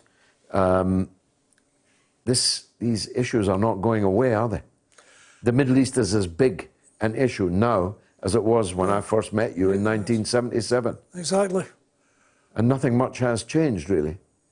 The names have changed of the actors. Islam has risen in a way it hadn't before. That's true. That changed. The Palestinian nationalism went down and Islamism went up. The right-wing Israeli governments of the 70s were thought to be an aberration.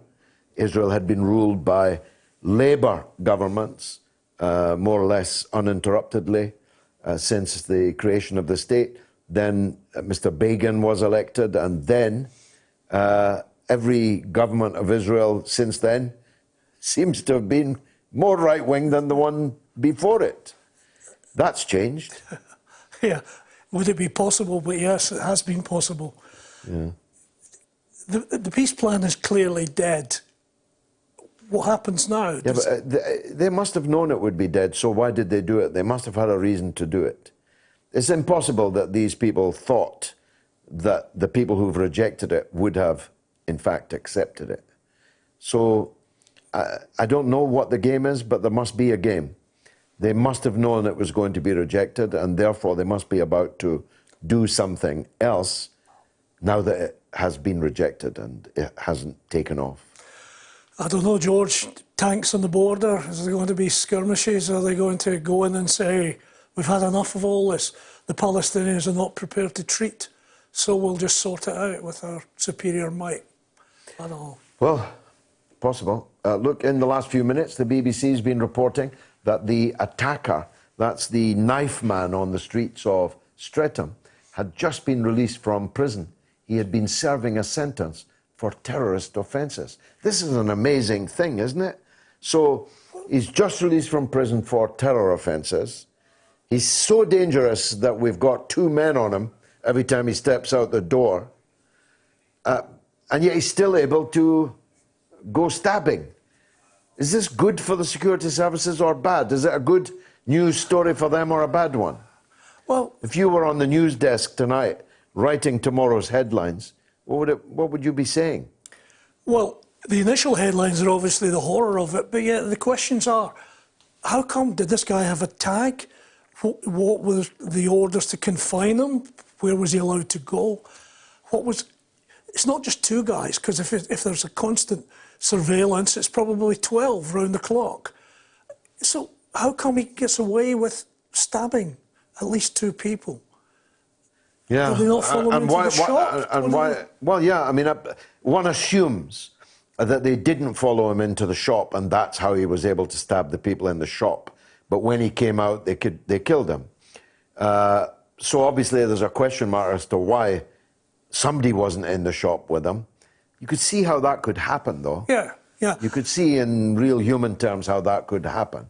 But why is a guy that dangerous out of prison in the first place? Yeah, do we know, has he been let out on parole? Has he served his full sentence? It's pretty likely, I think, that he's got out early. Yeah. Because although Boris Johnson said there would be no more early releases, I doubt if that's been implemented yet. I very much doubt it. Anyway, look, we've got another newsman, a young newsman, as opposed to a veteran, on the line. It's Patrick Christie's to talk about this Brexit question. Patrick, thanks for getting through to us. That's all right, George, anytime. Now, I've been saying all night, I suspect you'll have noticed it too, the mood of those who opposed Brexit has, if anything, grown uglier since Friday night at 11 o'clock. They've gone into overdrive in their caricaturing of the Brexit majority in this country as thick, northern, racist, etc., and crying into their wine about the passport queues that they expect to be in very shortly in Gstaad. Have you noticed that? Well, what I will say is that I think that most of that has been online. I was at the Brexit Day thing at 11 p.m. on Parliament Square, and I was expecting there to be protests, and there actually weren't any. And I think that there weren't any because people realise that if they turn up in person, they look like idiots. They've lost the argument, and they're three-time losers. They've lost the general election, they've lost the EU election, and they lost, of course, Brexit as well. And I think you will see a lot of the kind of Twitter monsters that are out there. Fine, OK, but in person, I think there's a different tact. And actually, what I will say is that I do think now that anyone who's against it is fundamentally against public opinion now, OK? They realise that they've positioned themselves wrong. They've lost the argument a few times, and if they go against it now, I think they just look stupid. So I would expect there to be a little bit of vitriol initially, but I think fundamentally right now a lot of people realise that even if they lost their argument there, they have to get on board. Otherwise, they just look a bit stupid. But this Keir Starmer, the front runner for the Labour leadership, he has accepted, I think, that we've left the European Union, but he wants to reintroduce free movement of cheap labour, whether we're in the EU or not. How's that going to fly? Well, and with respect, George, as somebody who myself personally does not vote Labour, I hope that he does stand on that ticket. Why? Because I don't think he'll ever get elected at a general election. I mean this with absolute respect. I think that's a fundamental misunderstanding of the way that the last general election result went. A lot of people are scratching their heads. Why did so many working class northern seats vote Tory, even though it must have pained them, even though it goes against what their grandfathers would have done and their great-grandfathers would have done? Why? Because the cheap movement of foreign labour was something that was actually a detriment to the working class in this country. And I think that if he wants to persist with that kind of line, that's absolutely fine, but he's going to have a very short tenure as Labour leader. Now, Patrick, finally, what about this fishing war?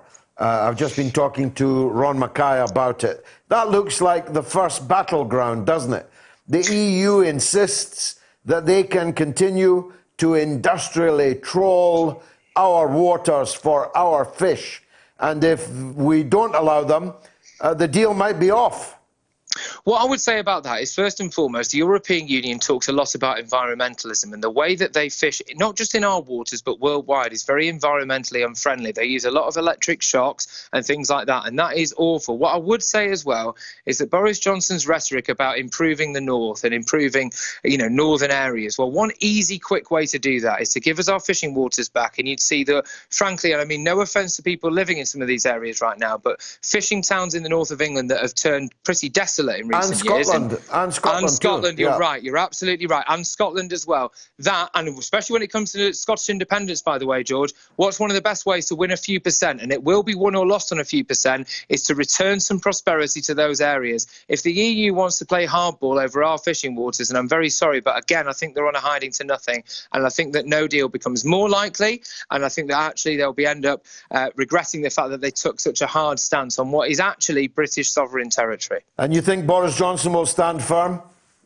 I do, and I think that, like him or loathe him, I suspect loathe him, Dominic Cummings, I think he's a numbers man, and I think that the second it turns out that actually the British public are in a way feel offended by the European Union's policy, and the second that happens in big numbers in polls, I think that actually we will see a strong no-deal stance, and I think they'll be able to portray it in a way that the British public can get behind. But then it is up to us to make sure that works. Now, when are you broadcasting these days? Are you on the morning show now, Patrick? I am. I'm doing the slightly later graveyard shift of 6:30 till 10 a.m. on Love Sport. I am, yes. 6:30 till 10 a.m. So you're up, what, at the crack of dawn, really? I'm up at the crack of dawn, absolutely, George. And yet we've kept you up this late and you're still firing on all cylinders. Thank you very much. Thank you. Indeed. Thank you. That's Patrick Christys of Love Sport Radio. Let's take a quick break.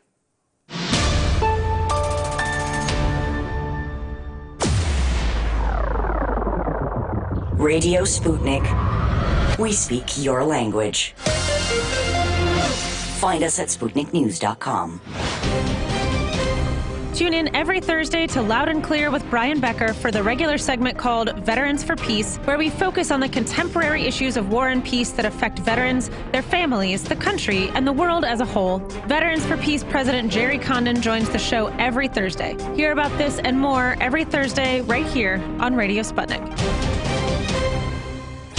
We are above all the latest developments, and we don't take any sides. Radio Sputnik, telling the untold. The mother of all talk shows. with George Galloway.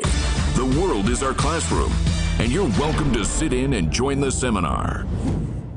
Now, on this day, February 2, this was one of the more momentous days in history, actually. It was the day the world changed, and not just once. It was on the 2nd of February in 1943 that the half-starved remnants of the German 6th Army surrendered at Stalingrad in the Soviet Union. After 5 months of vicious fighting, the survivors of the German invading force ran up the white flag. It was literally the turning point in the war in Europe. It was also one of the bloodiest battles in modern history. The German attack on Stalingrad had begun in August 1942 and led to the largest armed confrontation of the Second World War. The Red Army fought from inside the city, forcing the German soldiers into intense house-to-house urban warfare under heavy shell fire from the German army and its allies surrounding the city. On the 19th of November 1942, a massive force, including 3 entire Soviet armies, counterattacked from outside the city. 2 more Soviet armies attacked the following day. They smashed the German siege and encircled Stalingrad themselves, trapping 300,000 soldiers of the Nazi 6th Army inside. Nobody knows exactly how many people died at Stalingrad. On the German side, estimates put the number of dead in the 6th Army and its allies at about 300,000. The Soviet government never released figures. A conservative estimate is that at least 500,000 Red Army soldiers died in the fighting. 500,000 Red Army defenders died in the fighting. Civilian casualties were much higher. The population of Stalingrad, now Volgograd, fell from 850,000 to just 1,500 at the end of the war. In 1972, on this day, a crowd of up to 30,000 people destroyed the British embassy in Dublin. They were protesting about the murders of 13 people by British paratroopers in Derry days before. The burning of the embassy happened on the same day as the funerals were held for 11 of the 14 who died in Derry on what became known as Bloody Sunday. An inquiry into Bloody Sunday, headed by Lord Widgery, exonerated the army. A second inquiry, set up in 1998 and taking evidence for an unprecedented 7 years, came to a different conclusion, namely that innocent protesters had been gunned down. However, just one paratrooper, known as Witness F, has been charged. In 1987, on this day, the Church of England envoy Terry Waite was kidnapped by an Islamic militia group in Lebanon. He had only been 8 days in Beirut before his abduction. Waite was to spend 8 years in captivity before he was finally released in November 1991. And on this day in 1990, the President of South Africa, F.W. de Klerk, finally lifted the ban on the African National Congress after 30 years. It was the beginning of the end of apartheid. He also committed to releasing the leader of the African National Congress, Nelson Mandela. 9 days later, on February the 11th, Mandela was finally released after more than 26 years in prison. In 1994, of course, he became the country's first black president. On a lighter note, a day later, February the 3rd, 1956, was the day the music died. I don't know why that's lighter. I don't know why it's a lighter note that Buddy Holly died on February the 3rd, 1956, the day the music died. 22 years old Buddy Holly was. What a body of work. What a body of work he amassed at 22. And he didn't die alone, by the way, on that plane crash. There were many other people who died in it. The singer Don McLean immortalized this tragedy with his 1972 hit, American Pie. Let me take some comments. They're still coming in, thick and fast. Andy says, the EU, even though they need our trade, will try to punish us in order to persuade. No, I've done that. We need hard Brexit, George, says Sums Anything other than this means we are still fundamentally part of the EU. Simon Coombs says 61% of your voters in the poll think it should be hard Brexit. Bizarre, to be honest. Almost cultish. Well, I'm not sure that it does mean that. I think the more surprising number in my poll is that a quarter of respondents want to scrap Brexit altogether. Are they cultish, Simon? Why is it cultish to want a clean, sharp, fresh break from a fading, failing collection of European economies? Duncan Kazay says, who would a hard, inconsiderate Brexit benefit? An orderly withdrawal is a good investment for the future. A Farage Brexit merely makes us look spiteful and resentful. A collective lack of dignity may amuse in the short term, but has no future. Fair points, but it's not us that is driving the situation in the direction it's currently heading. It's the European Union that is playing hardball. It's them that's risking a no-deal Brexit. I think you'd be better, Duncan, directing your ire not at Farage, but across the channel at the EU leaders. Neil Salter says a no capital playing field or no alignment Brexit that returns to the people the outsourced governance over our economy, land, agriculture, borders, and our surrounding sea, so that when a left-wing government is elected, it can deliver for the many. And say no to 5G1 says we need a Brexit where we do not have GMO and pesticide flood the market. And Philip Atfield says, I don't care what kind of Brexit we have. I would like free trade, and that's it. Robin MacDonald says we need a Brexit where people don't go away for a few days, George, and forget to make arrangements to feed their cat. Goodies, late one evening, Great Western Road, late 80s. What does that even mean, Robin? I've never had a cat. So if the inference here is that I went off for a few days and didn't make arrangements to feed my cat, it's a foul calumny, a black lie. I have never owned a cat and would never leave it unfed. I'd ask you to phone me up, but the phones aren't working. Phone me up next week, Robin, and tell me what it is you're talking about. Woody Woodpecker says, I'd love Corbyn's vision, but we will probably get it up us, thanks to Johnson. And Alfie Atkins says, we need rock-hard Brexit. That's not a bad name for a concert, a music venue. Rock-hard Brexit Cafe. Demons with Rio says we need as hard as possible Brexit to punish those that bought into years of lies and ridiculously poor government. You see, this is the extreme end of the Remainiacs. They want it to be a disaster. They want us to suffer. They want our people to starve. They want us to be log-jammed and locked out. They want to punish us for buying into years of lies and ridiculously poor government. Ray Jones, this is a frequent complaint by a lot of people.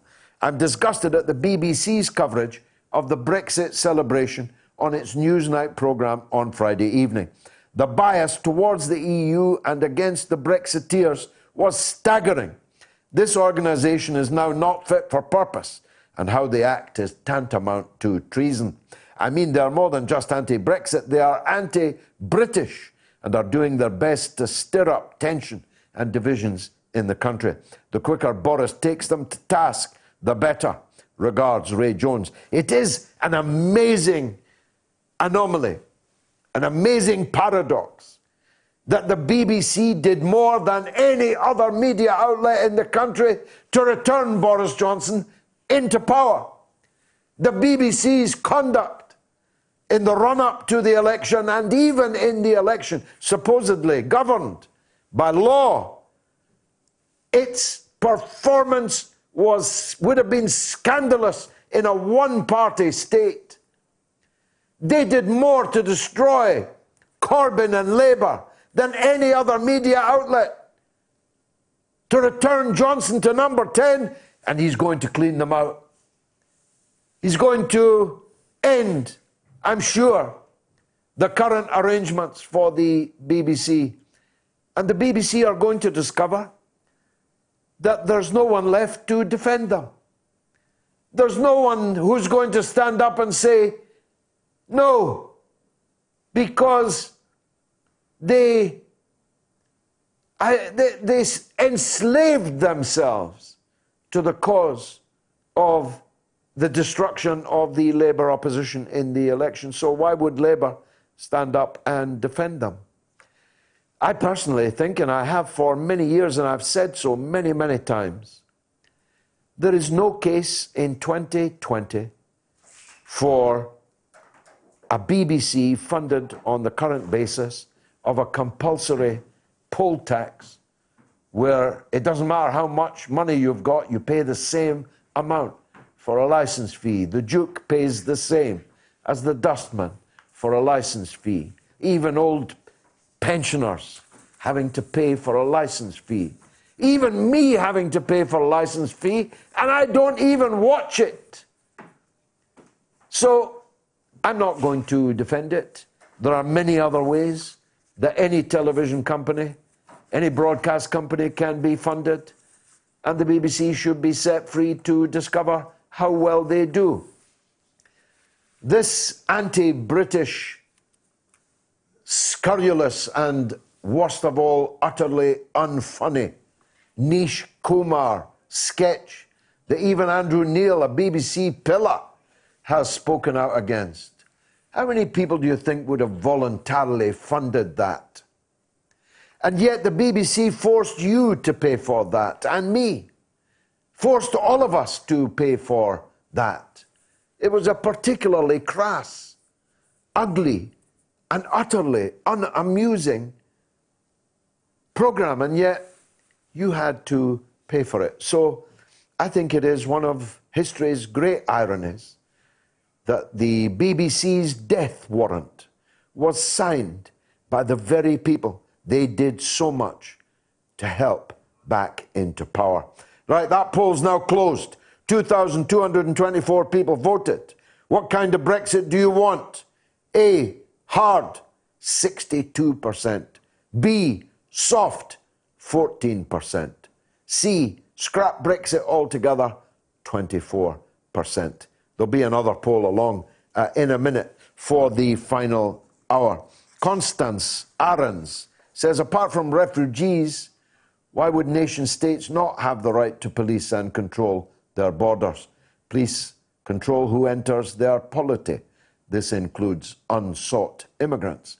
And Nemo says, a country that can sustain itself independently and feed its people and give them true shelter and security is a great country. Anyone know of such a place? And Martin K. O'Connor says, will fish and chip shops become more fairly priced now that we're out of the EU? Most are vastly overpriced.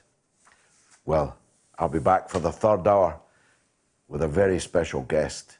You really don't want to miss him, I promise you. But it's after the news with James Nish. Curious about our curriculum? Have something to say? Then call us now to join the debate on the mother of all talk shows with George Galloway. This is Dominic Carter, a political reporter in New York for Verizon Files TV News. This is Dr. Bill Honigman of Progressive Democrats of America, PDAmerica.org. Hey, everybody, my name is Tim Black of The Tim Black Show. This is Tom Luongo of Gold, Guts, and Guns. Hello, this is Benny Johnson. Hi, this is Juanita Broderick, author of You'd Better Put Some Ice on That. This is Jamal Thomas from the Progressive Soapbox. Hey, this is Raheem from D.C. This is Rachel Blevins, a correspondent with RT America, and you're listening to Fault Lines with Nixon and Stranahan. When I'm waking up in the morning and I'm looking for what's on the queue for the day, I tune to Fault Lines with Nixon and Stranahan. The wokest radio show for your wokest AM. These guys are the best in the business and experts when it comes to policy. They're bringing you the top headlines with an angle that you won't see in the mainstream media. Fault Lines is the greatest show on the radio. I enjoy immensely talking with Lee and Garland. They always treat me from either side with due respect, and it's a wonderful conversation. The best morning news show in America. Fault Lines with Nixon and Stranahan. Lee and Garland speak truth to power from the depths of the swamp itself, right here on Radio Sputnik.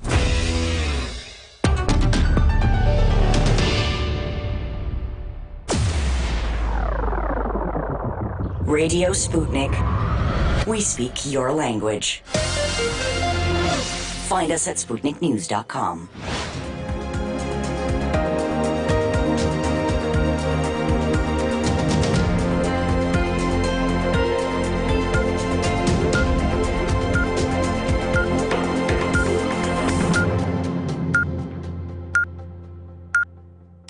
Radio Sputnik News. A man's been shot dead by armed officers in a terrorist incident in South London. The Metropolitan Police say they believe 2 people have been stabbed during the attack on Streatham High Road. Security sources say it was an Islamist-related attack. Witnesses on social media say they heard 3 gunshots just after 2 this afternoon, and people were being treated by doctors on the roadside. London Ambulance Service says it sent a number of response vehicles. Paramedics arrived at the scene wearing armoured uniforms. The first confirmed death from the coronavirus outside China has been reported in the Philippines. The victim is a 44-year-old Chinese man from Wuhan, where the virus was first detected. The World Health Organization says he appeared to have been infected before arriving in the Philippines. More than 300 people have died in the outbreak so far, the vast majority from Hubei province. More than 14,000 people have been infected. The US, Australia and an increasing number of other countries have barred the arrival of foreigners from China and are requiring their own citizens to be quarantined. The number of coronavirus cases worldwide has overtaken that of the similar SARS epidemic, which spread to more than 24 countries in 2003. But the mortality rate of the new virus is much lower, suggesting it's not as deadly. The target of building a new 1,000-bed hospital in Wuhan in 5 days to deal with the coronavirus has been unsuccessful. It in fact took 10 days, but is still being hailed a remarkable feat of construction. According to Chinese authorities, work began on the 24th of January. It will open for patients tomorrow. At least 20 people have been killed and 16 injured in a stampede in Tanzania. Worshippers attending a Pentecostal service at a stadium in the northern town of Moshi rushed forward to be anointed with blessed oil when the crush happened. The service was held by Pastor Boniface Mwamposa, who refers to himself as the Apostle. One man who attended said it was like the preacher had thrown bundles of dollars about. Tanzania's President John Magufuli has sent his condolences and called for better security at such large events. Somalia has declared a national emergency as large swarms of locusts spread across East Africa. The country's Ministry of Agriculture says the insects, which eat large amounts of vegetation, pose a major threat to Somalia's fragile food security situation. There are fears it may not be brought under control before the harvest begins in April. The United Nations says the swarms are the largest in Somalia and Ethiopia in 25 years. Neighbouring Kenya has not seen a locust threat as severe in 70 years, according to the UN Food and Agriculture Organization. However, Somalia is the first country in the region to declare an emergency over the infestation. 2 days after Britain Brexited from the European Union, the country's Foreign Secretary says the UK will not be aligning with EU rules in any post-Brexit trade deal. Dominic Raab argues that sticking strongly with EU regulations would defeat the point of Brexit. Talks to negotiate a free trade deal between the UK and the EU are due to start next month, following the UK's formal withdrawal from the bloc.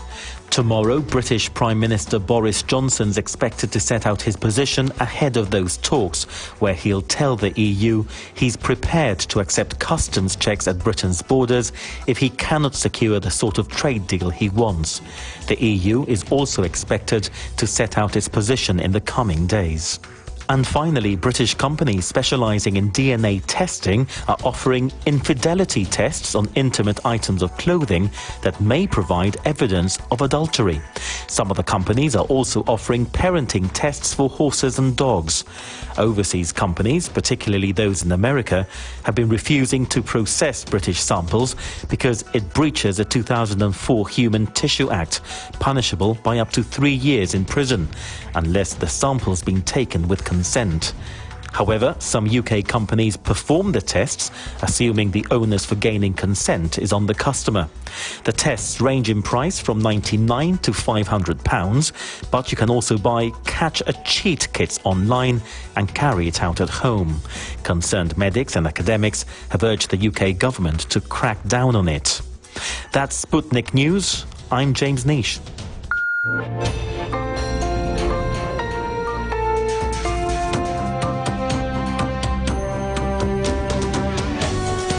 You're listening to Radio Sputnik.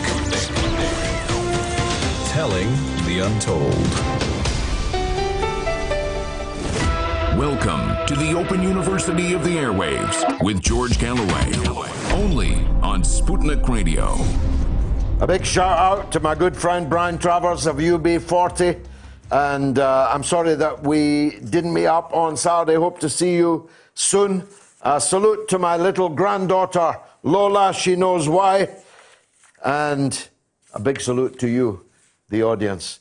I'm sorry it's been a bit of an unusual show tonight in that we have not been able to get the advertised guests on the screen or you on the phone.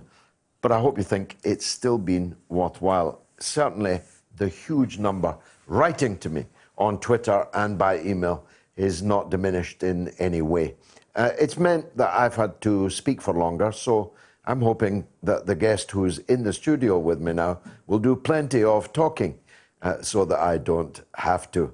Not least because he is the funniest, the most powerful, the most coruscating, working class voice I have found for many, many, many years. We're talking the authenticity of Billy Connolly. Though Billy was from Scotland and Chris McGlade is from Redcar, Middlesbrough, Teesside, an area not quite as glamorous as Scotland, but he's a working class man and he's with me now. You are a remarkable man in many ways, Chris. You're a steel worker who became a comedian on the circuit, the pubs and the clubs, and then you ended up at the Edinburgh Festival talking to the massed ranks of the culturati of Scotland and England that go to that Edinburgh Festival, and you're about to make your West End debut in Soho, in the Soho Theatre. We'll get all the details up on the screen. And you speak, I heard you yesterday, in the vernacular, warning to the international viewer, this is not received pronunciation. This is not how the royal family speak, but it's worth persevering. In fact, if I now lapse into my vernacular and talk to Chris in his, none of you outside these shores will know what we're talking about. So we'll do our best to make it palatable to you. Your writing is about life as seen from the working class in post-industrial areas that have been devastated, desertified by public policy, by the EU and the economic system that it represents. In a way, it's a cry from the heart of these communities that you make, isn't it? It is. Our area has been devastated by, I mean, our steel industry is gone. They closed our blast furnace in, I think it was 2015, which just devastated Redcar. And when you close a blast furnace, that's it. You can't rekindle it. No, there's been talk of trying to get it started again, but I think it's all just like pie in the sky, to be honest with you. So your community was devastated basically over the last 30 years. Yeah, that's how long. I mean, I used to work at Cargo Fleet Steelworks in Middlesbrough, and I got finished in something like 1984. Something like that, 1984, 85. So that was early in the Thatcher Revolution. Yeah, I started at British Steel when I was like 16, as a junior stocktaker at Cargo Fleet Steelworks on the hot banks, and I was there. I always remember at school, my English teacher was saying, like, you're Oxford or Cambridge material, and I used to laugh at him, right? Because I've always like managed to put myself down all my life, and I started in the steel mills when I was 16 years old. And to be honest with you, I wouldn't have had it any other way. I wanted to go to RADA, I wanted to go to drama school and all this, you know.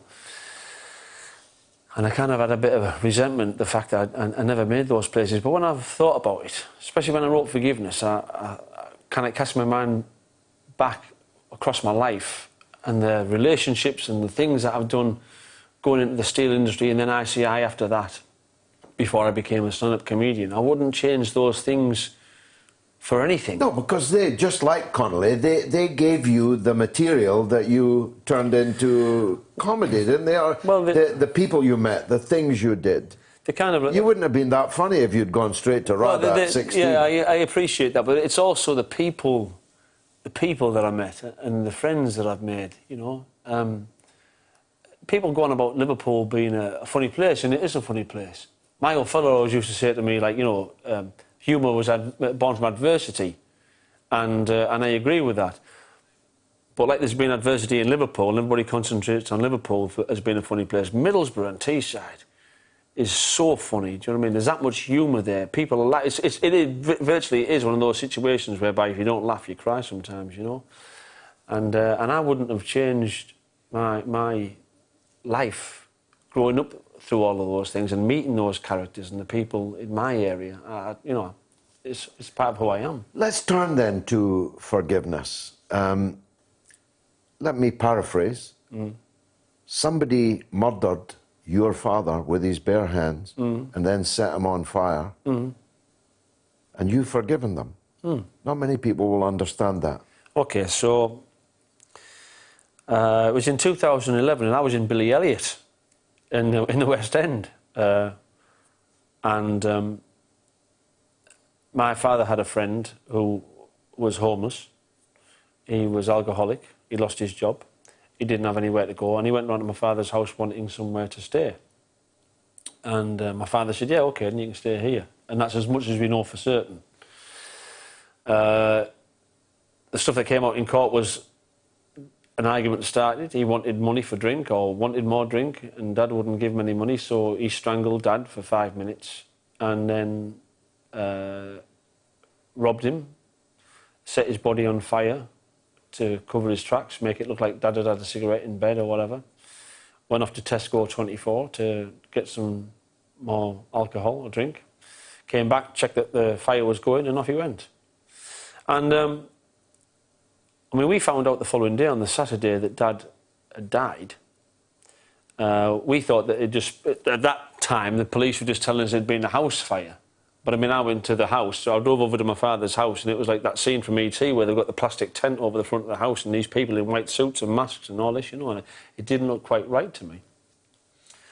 And then we found out the following day that he'd been murdered. And then it's a strange thing. My father was a very reverent man. He was a very un-PC man. But he had a massive heart and a massive capacity for laughing and the crack all the time, you know.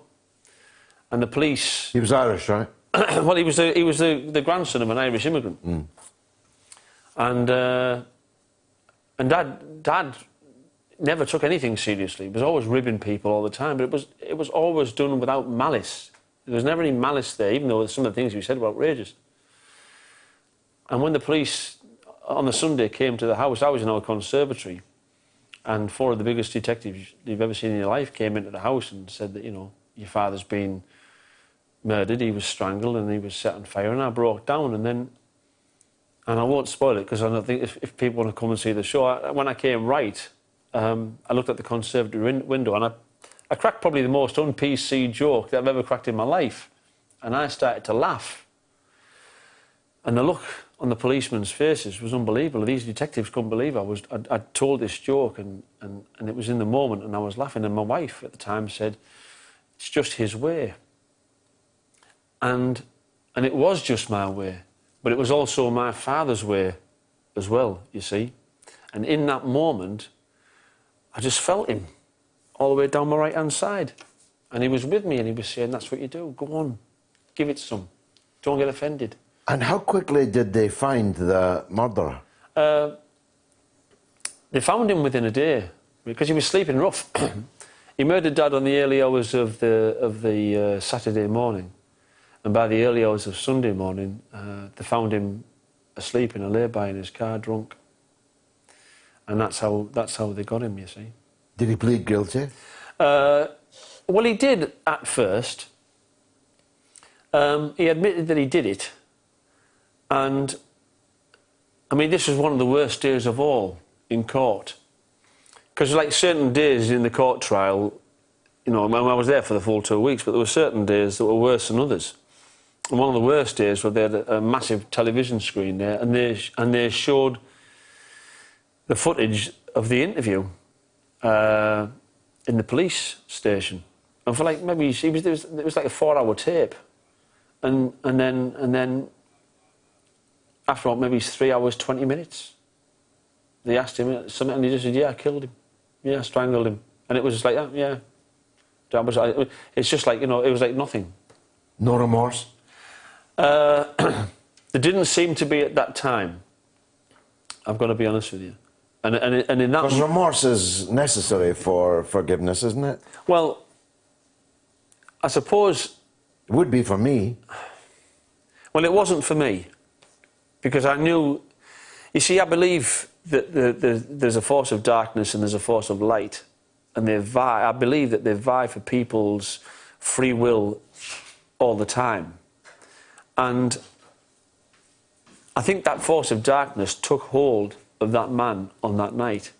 I mean, I've said this to a couple of people, but I've likened it to almost like that scene from The Exorcist, where the priest comes in to the room, the young priest comes into the room and finds that this possessed girl has killed the old priest, and she's laughing and cackling on the bed, and he gets angry, so he starts to attack the young girl, and then he's on top of her, and he says, "Well, come into me," and that force of evil comes into him, and he's about to strangle the young girl, and he throws himself out the window and, of course, breaks his neck, and the policeman comes down, and he said, "You want the last rites?" And he says, "No, I want to take this to the grave." And that's what I wanted to do. And I felt the only way that I could end that darkness and stop that darkness from spreading out anywhere else in that moment was to forgive. And do you... I mean, it's within your rights to forgive the man that murdered your father. But do you advocate that for everyone? Do you advocate that we should all forgive, however heinous the actions of others? It's a very personal thing, and I couldn't tell anybody to forgive, because it has to come from within. I might get emotional here, and I can't help it, because it is such an emotive subject. But one of the proudest moments, and there's been a few proud moments since I wrote Forgiveness, I did a preview of Forgiveness in a club in Middlesbrough called the Westgarth Club.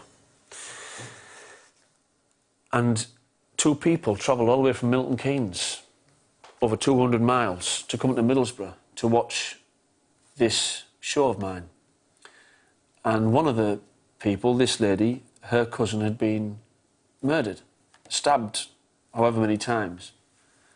And after the gig, and the gig's full of laughter, and it's full of tears, and it's full of poems, and it's full of everything.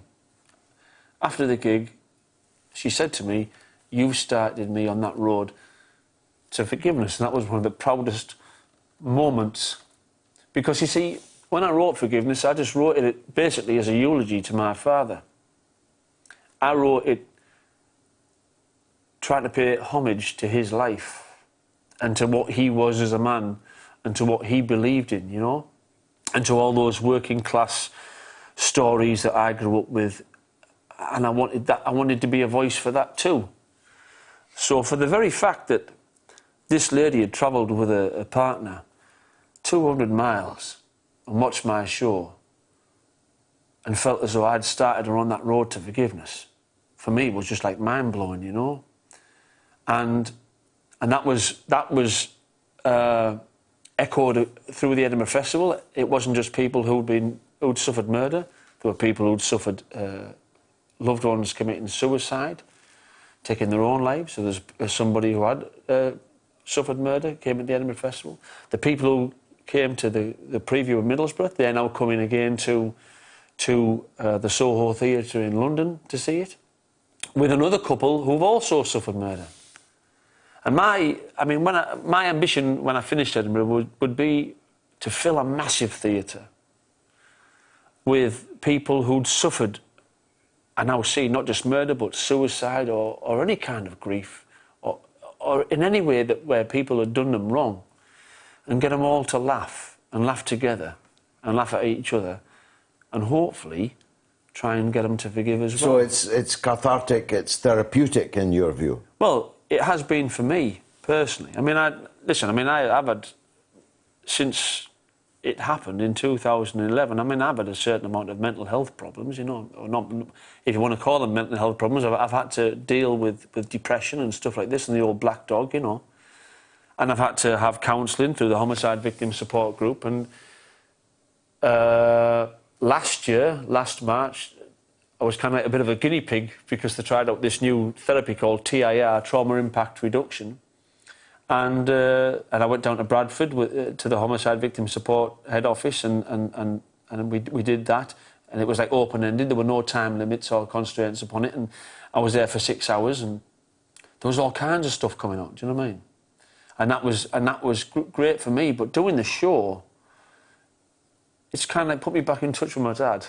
Yeah. How do you turn it into a show? You said that there's lots of laughs, and there is. Yeah. I mean, I've read the reviews. And yet it doesn't seem like a laughable subject. Right, so... That's your comic genius, really. Well, so I fought this political campaign in Redcar from like 2006 to 2004 to 2010.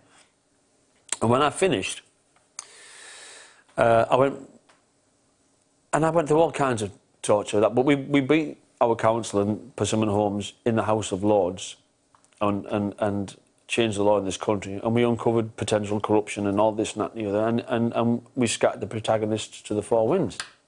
And then I got a part in Billy Elliot, and then halfway through the contract, Dad was murdered. And from that moment, there was like, I'd changed as a man. I've gone through all this thing with campaign and then Dad's murder. And I was like a crazy thing online all the time, looking. I couldn't stand the thoughts of injustice and hypocrisy and corruption and all of this, you know. I wanted to understand why men or women did wicked things, do you know what I mean?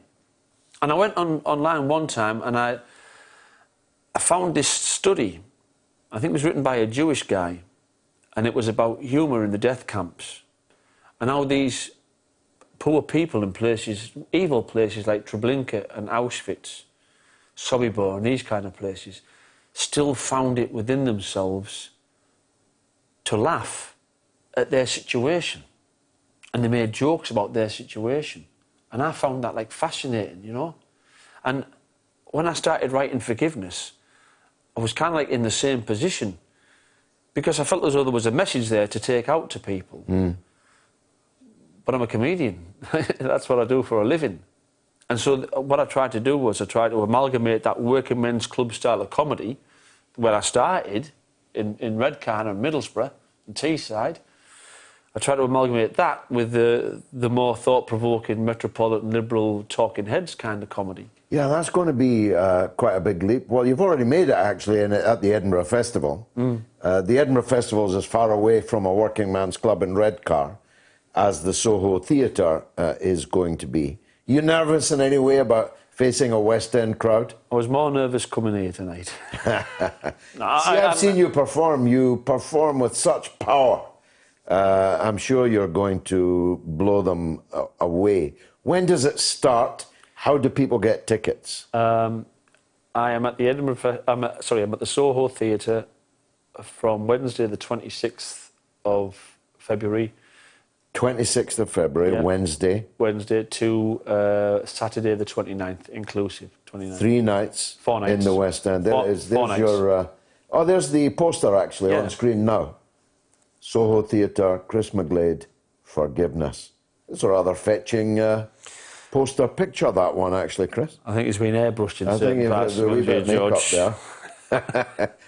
What's introduced me? Claire Grogan did, though. She's a top-class photographer. Not Claire Grogan, the singer. No. She has the same name. Fantastic. Well, I'm definitely going to be there. I hope you are. 26th of February to the Saturday the 29th. And nights. where does it go after that? Well, this is the thing, you see. When the promoter saw it at the Edinburgh Festival, and this sounds immodest, I've never been immodest in my life, I just tell it as it is, good or bad.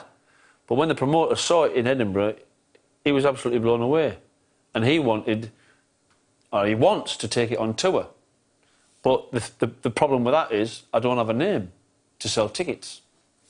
So we're trying to sell the shows in the Soho Theatre, and hopefully we're hoping that generates interest from other people and other places, so that we can then take it out.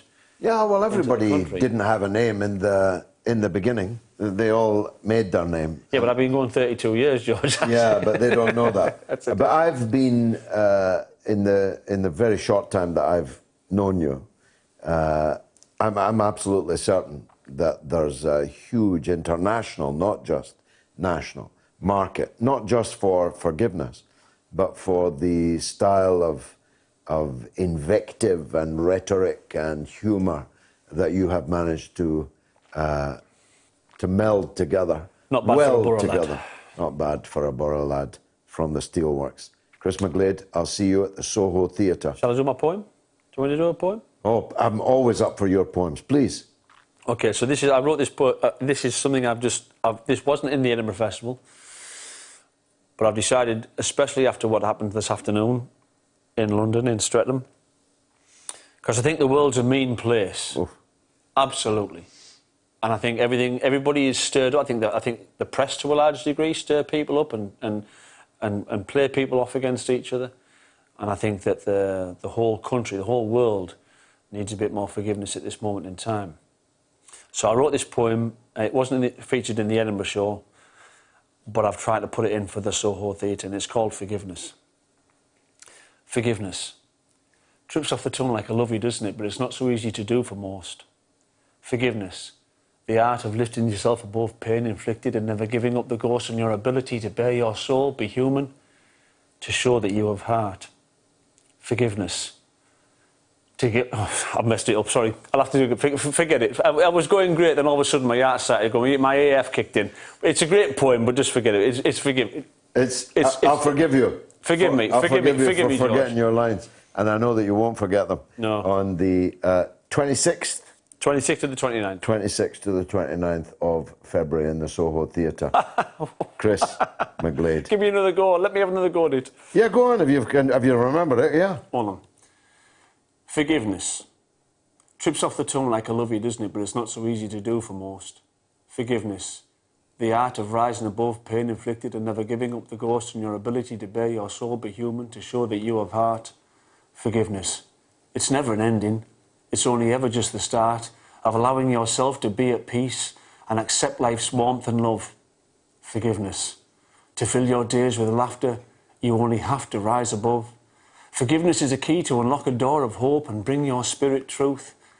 Believe me, forgiveness is the way for all of us, and I am living proof. Fear not any shame or ridicule. Fear not hate or spite. Still forgive the ones who do you wrong, and sleep sound and deep at night.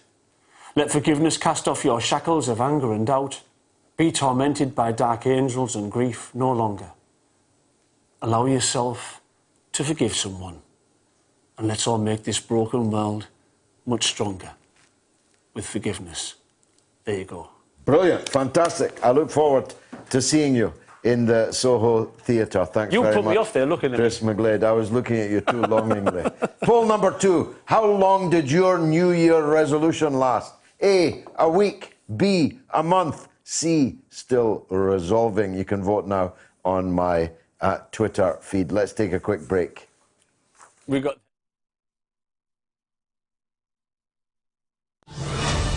You're listening to Radio Sputnik. By Any Means Necessary is your guide to the movement and efforts shaping the world around us, from mass incarceration. No longer am I interested in or concerned with prison reform. I am interested only in the eradication of prisons. To the battle between police and water protectors. It was a pretty punishing disregard for the sanctity of human life, that unleashing water cannons on peaceful, prayerful water protectors. From efforts to protect the environment. The climate movement is ready to, with plenty of opposition research and force and strength, along with, the right of both science and morality, to fight them on this. To the movement for Black Lives. When I first saw the Michael Brown video, and I saw that it clearly contradicted the narrative put forth by the Ferguson Police Department and by police supporters in general, 3 words came to mind: color me shocked. Stay tuned to By Any Means Necessary, 5 days a week here on Radio Sputnik. Radio Sputnik. We speak your language. Find us at SputnikNews.com. George Galloway and the mother of all talk shows. Join us at the College of Knowledge, where there are no tuition fees. We are talking 24 hours a day, 7 days a week. You are listening. We give you the most essential out of the endless information space. Radio Sputnik, telling the untold. The mother of all talk shows. The only education you can get for free. Only on Sputnik Radio. Returning now to the breaking news story in South London, where the Metropolitan Police have been dealing with a terrorist attack. The man who was shot dead by armed police attacked 3 people with a knife, and he's just been named as Sudesh Aman. That's S-U-D-E-S-H, second name Aman, like the city, A-M-M-A-N. It's been widely reported now that he had just been released from prison after spending time for terror offences. He was under active police surveillance at the time of the attack, which police believe to be an Islamist-related terrorist incident. He had a hoax device strapped to his body. 3 people were injured, with 1 person still in a life-threatening condition. In the last hour, Prime Minister Boris Johnson has said the government would announce further plans for fundamental changes to the system for dealing with those convicted of terrorism offences tomorrow. Didn't he say that after the London Bridge attack? Just saying. Didn't he say it would be an end to early release for terrorist prisoners? This prisoner was released halfway through his sentence, just like the last attacker on London Bridge, according to the information reaching me. Gunshots were heard on Streatham High Road just after 2 o'clock this afternoon. Reports suggest a man entered the shop and started stabbing people. It appears he then left the shop and stabbed a woman. These big, brave Islamist fanatics shouting their Allahu Akbar, stabbing women. Witnesses reported hearing 3 gunshots and seeing a man lying on the ground outside the Boots pharmacy as armed police approached and shouted at those nearby to move back. The attacker had been released from prison at the end of January, that is 3 days ago, after serving half of his 3-year sentence. How do you get a 3-year sentence for a terror offence? And how do you get out halfway through a 3-year sentence for a terror attack? This is unbelievable, this. And Boris Johnson did say, I'm hearing in my ear, at the time of the London Bridge attack, that there would be no more early releases for terrorists. And this guy gets a 3-year sentence and gets out after 18 months, and he's out 3 days, and he's stabbing people in Streatham. Women. stabbing them. And thank God for those armed officers that were there. Otherwise, he'd have stabbed many, many more. I'm furious about it, actually.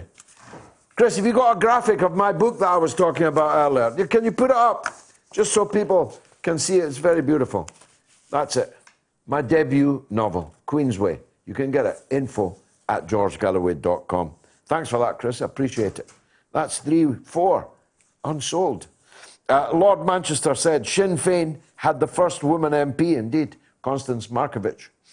She refused to swear foul blood oath to unelected monsters. It's funny, the person they always put up as being Britain's first woman MP was not actually Britain's first woman MP. Britain's first woman MP was Markovich, the Sinn Féin MP. Mr. Gossamer, again, Ireland should think about joining with the UK in a trade deal. Get out of the EU and embrace self-determination. Well, that's a matter for them. Monetizing dissent. Is George arguing for free movement of capital and goods and restrictions on workers? Not very socialist, is it? Actually, no, I'm not arguing for that. I'm actually against allowing capital to be exported. I'm not in favour of free movement of capital or free movement of labour. It's quite simple, and it is quite socialist. George Maxwell says the SNP are like the biased broadcasting corporation. They rely on somebody else paying for them. Emails now. This one from Mike B. After the list of homegrown terrorist attacks by mainly individuals from young men with extremist views, I believe it can be mainly traced back to Blair and his close friend, neocon George W. Bush. Had there been no total annihilation of various Middle Eastern countries and many, many innocent, unnecessary deaths, these atrocities in our streets would be at least lessened, if non-existent. I don't believe that, Mike. Of course, our foreign policy has massively enraged and radicalized large numbers of people. But there are people who would have been radical and extreme whether we had followed that foreign policy or not. Germany didn't attack Iraq. Neither did France. But innocent civilians in Germany and France have equally been mercilessly attacked by the same kind of people. It's far too formulaic, what you've said. It's a contributory factor, no doubt, and MI5 predicted that it would be to Tony Blair before he did it. Dame Eliza Manningham-Buller, the then head of MI5, told Tony Blair that there would be an increase in domestic terrorism if he did this. I told him many times and rather more forcibly than Dame Eliza did. But that's not the whole answer. In any case, that woman on her bike outside Boots in Streatham High Road that was stabbed today had nothing whatsoever to do with Tony Blair and his foreign policy. It is a sin.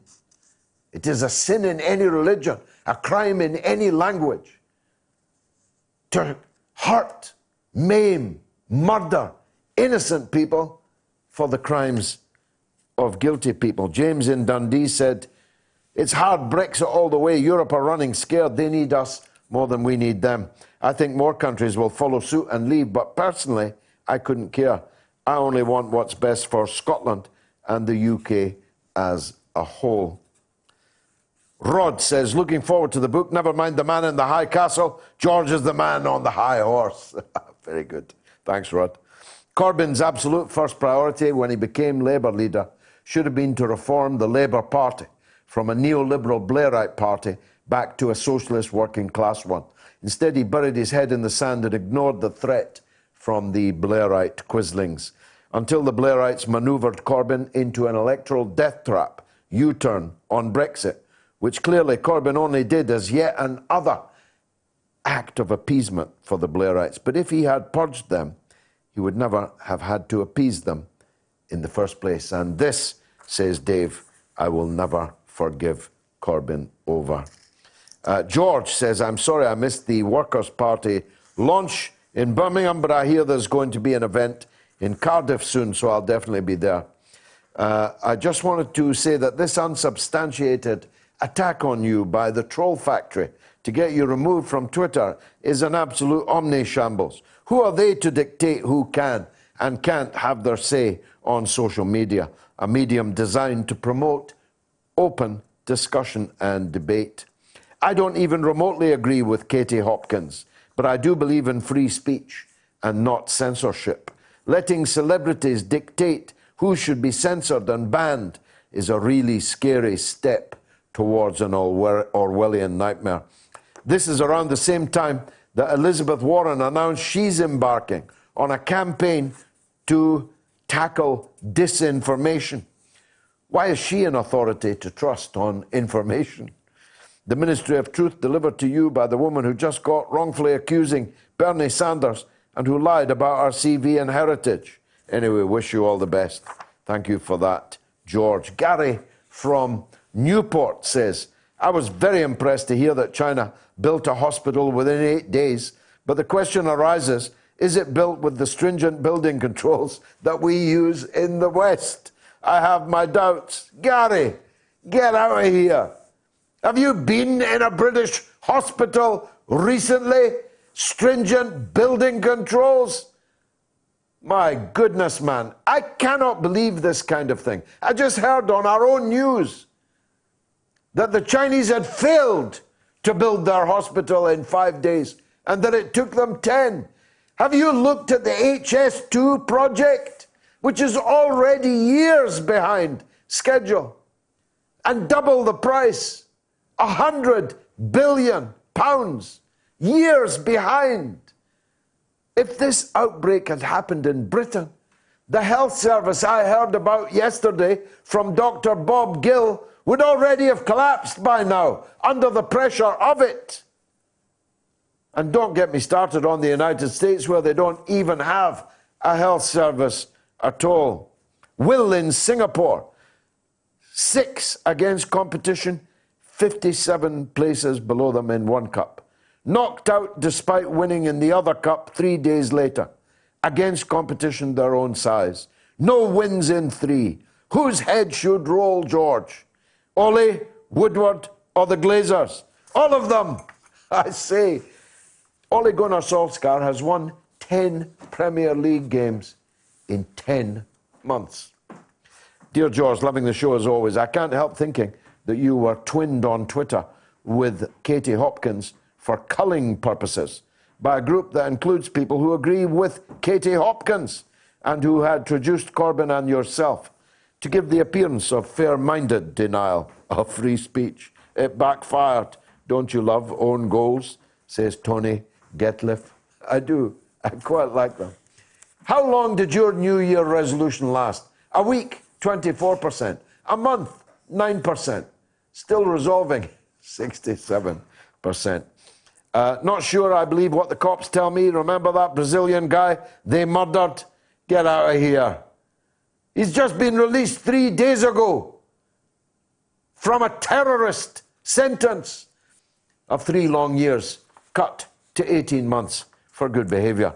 Neil Williams, amazing how people say religion is the problem when by far the greatest destruction and terror on earth is caused by capitalism. People take the bait so easily.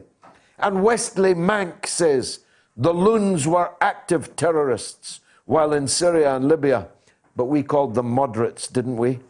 And Rico Rodek says, I haven't paid a TV license for 15 years. Mike in South Carolina says, after Labour having lost in the UK, Bernie Sanders could certainly benefit from your endorsement in the 2020 election. Please give him your endorsement while it can make a difference here. Well, I've been supporting Bernie Sanders since 2016, and I'm fully behind him now. White Patrice says the British destroyed the Middle East with the Sykes-Picot and colonization, and George Galloway blames the United States for the legacy of their wretched government. No, the British did destroy, with the French, the Middle East with their Sykes-Picot agreement. The problem is the Americans are making the Middle East even worse than Sykes and Picot. We thought it was as bad as it gets to have 23 artificial Arab states not only failing to cooperate with each other, but oftentimes cooperating against each other. We thought that was as bad as it gets. What Donald Trump and previous United States presidents, all of them, have done is to make that bad situation even worse. New Scotland TV, MPs have private security and special police numbers. Why would they care if domestic terrorism increases? Fear and war makes them money. Well, I had no private security and no special police numbers when I was an MP. I was hospitalized when I was an MP, in the street, for my political views. That's why I'm wearing a hat, don't you know? I was hospitalized, and the Parliament did nothing about it. Murray Mack says the fact that these guys get out but not Assange tells you all you need to know about the people who control us. And Murray Mack says, has the Chinese hospital got Grenfell cladding? Probably not. Quite so. With regards from Slovenia, I've emailed to your show before and still wish to remain anonymous. Congratulations on finally achieving Brexit, even though it wasn't done the way you'd like, but it's a victory nonetheless. Let's hope the other EU nations leave before the entire charade collapses. For the Hall of Fame, I'd propose 2 candidates that I'd reckon are close to your heart. Fidel Castro and Che Guevara, the icons of the Cuban Revolution. They both deserve a place in the hall for proving to the world that there can be an alternative to neoliberal imperialism and giving hope to the poor, suffering and oppressed, that they too can forge their own path forward. With regards from Slovenia, thank you, Slovenia. The Hall of Fame will have to be next week now, but I promise you it will be. And it will be twinned with another item, the Wall of Shame. So we're taking nominations for the Hall of Fame and also for the Wall of Shame. My friends through the glass didn't get the graphics together efficiently and quickly enough. Paul V says, you mention it in passing, but what's happening in France is truly extraordinary. Now the firemen are on strike and marching, and the scenes of police and firemen fighting in the streets are like medieval battle scenes, plus clouds of tear gas. Can you invite someone from France to talk about what's happening and how Frexit may be part of the outcome? It's a very real thing there. I had a taxi driver in Antibes in late 2018 who couldn't wait to tell me all about it once he realized I was English. All the best for battling in without phones. Trust me, everyone who watches weekly is rooting double for you this week. Thank you. God bless you, Paul. We did have a Yellow Vest guest a few weeks ago. Let's try and get another to update us. Robert Stark says, I wonder if George would care to discuss the Glasgow effect, whereby the excess mortality cannot be explained by ordinary correlation with indices of deprivation, etc. I tried to call, but the line is busy. Interestingly, one hypothesis concerns the way that football has come to dominate the lives and identities of males. I think this theory may have been disproven. There's a growing body of work on it now in Wikipedia entries, etc. Robert Stark. There's no hope for me then if football dominating your life is an inhibitor to long life, because not only me, but all my sons are completely obsessed by it. Orators and men of conviction are rare in our times. George is such a man. He's often vilified, but there's a reason, because he's a very unique individual who's a politician with integrity and compassion for humanity. Articulate, thoughtful, assertive. He speaks what he believes, no matter what personal attacks are aimed at him. He will always be the man to stand up against the establishment and make them eat their own words. He speaks truth to power and has infinite personal character and integrity. A Twitter ban will not silence his intelligence, sharpness, and eloquence from reaching those who care about humanity. John God bless you for those wonderful words. Thank you. Indeed. Dave in Birmingham says, I'm a stable fan of yours always. On a change of theme, what's your take on Mike Pompeo and his sudden friendship with President Lukashenko and Belarus? Is this development really about oil? Or, as I suspect, is this far more a political strategy game? Dave, I was thinking exactly that same question. What was Pompeo doing in the first American contact with Belarus and Lukashenko for many years? What is he up to? I'll probably find the answer next week in Moscow. And Alina says, this brigade, now grown into an army, determined to patrol and have jurisdiction upon free speech, worries me sick. And this from a non-religious white European pacifist 57-year-old woman. I cannot begin to imagine the grief and fear minorities are experiencing, and whoever is not seeing the parallels with 1920s Europe needs to give their heads a good shake. And Harjit from Hounslow says, I was one of the 3-pounders and later 25-pounders who joined the Labour Party in order to vote for Jeremy Corbyn.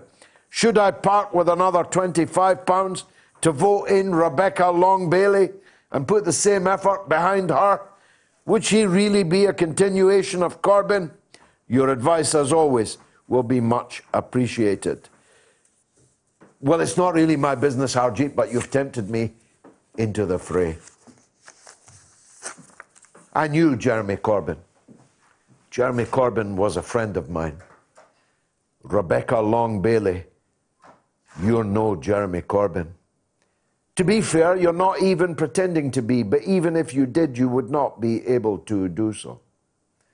You are, at best, a mini-me, Jeremy Corbyn, with less to offer, less political fidelity, less ability, less strength. The Tories and their media would tear you to pieces. You are out of your depth as a candidate for leader. I've never met you. I have no animus towards you. I know that many good people, most good people in the Labour Party are supporting you, but I am entirely unconvinced. And so, Harjit, I wouldn't part with the £25, if that's what it is, because I think that election is already lost. I think that Sir Keir Starmer has already won the Labour leadership. And I don't say that because it's in my personal political interest, although it is, because I'm the one on here that pleaded, beseeched, demanded that Ian Lavery stand for leader, which was the diametric opposite of my own political self-interest. Don't forget that now, because there are some of you Corbynistas that like to forget that which is not convenient to how you're feeling right at this moment. I was the one who said only Ian Lavery could match up to Jeremy Corbyn, and that if he did not stand, then the Labour Party would go back to the future. New Labour is on the way. Sir Keir Starmer will bring back, trust me on this, Sir Keir Starmer will bring back Chuka Umunna and Luciana Berger and all these that deserted Labour and stabbed it in the back. All these that went off and became Tigs and then Liberal Democrats, they'll all be back. All of them. Even big Mike Gapes of Arabia will be back. Labour under Starmer will be new Labour. Tony Blair's picture will be turned back to face the room. Starmer is Blair. Less polished, less good, but the closest thing that they could get to Tony Blair. And he's going to win. So what does that tell you? I think there is no point in anyone who calls themselves a socialist staying in a Labour Party led by Sir Keir Starmer. It's just me. It's just the way I feel. Are you listening? Says, mine was to love this is his New Year resolution. Mine was to love my wife more than last year. A hard resolution to keep. Katia's Compass says, I made a New Year's resolution not to make New Year's resolutions about 20 years ago, and I've never broken it. Jane A says, well, I did watch 3 minutes of fake news this weekend on the BBC, but that will hopefully be my last outing, George. And the Good Apple Club said I did not make any New Year resolutions. All Dirt says I never do them. They never work. I prefer having them throughout the year, but never in January or February. Wintertime is too depressing. Anyway, that's actually a very good point. Andy says, I'm still resolving a resolution. Debbie Wiles says, I was waiting for the Chinese New Year, but they cancelled it. I guess I'll keep smoking until next year. I made 20 years ago. Well, the Chinese did cancel their New Year meaningfully, but they have gotten to grips with this virus with astonishing power and strength. No other country in the world could have done that. Human says, well, my resolutions are mostly related to the incidents happening to me. Honestly, I don't think of resolutions from the Gregorian perspective. Very, very, very impressive. The Gregorian perspective. Simon says, we saw Chris McGlade's show at the Edinburgh Festival in 2017 and 2018. They were absolutely brilliant. He's a great man, as are you. Look forward to the shows this month. Thank you, Simon. I'll tell you, if you go and see Chris McGlade at the Soho Theatre, you'll thank me for encouraging you to do so. I promise you that. Corbyn's absolute first priority. I've done that one. That was from Dave. This one is from Michael Cardos. I recently switched from Labour to the Workers' Party of Britain as I believe our interests will only be fully represented with the comrades I have found there and their experience from the working class. I was a Remainer and now I'm a pragmatist and will work to make Brexit successful. That's all we're asking from everybody, really. We're asking from everybody that whether you were for or against Brexit, that you try to make the best of Britain. Of course, we've got a government that many of us don't prefer. Of course, we've got institutions that are misfiring and are letting us down. Of course, we have a political and media class that is oftentimes atrocious. But this is for Britain. We should be buying British. We should demand governments that will invest and buy British, invest in Britain, will refuse to take back control from Brexit only to hand it to Washington, that will refuse to invade, occupy, sanction other countries.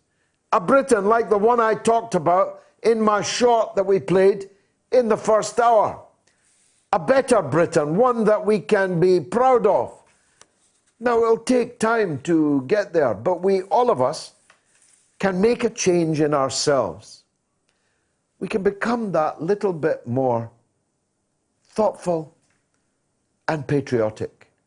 If we can, let's spend in Britain. Let's invest in Britain. Let's work hard in Britain. Let's try and make our country the best thing it can be. We have the chance to do that now. We haven't had it for 47 years when we were ruled by a system and by people that we did not choose, that we did not elect, and we cannot refuse.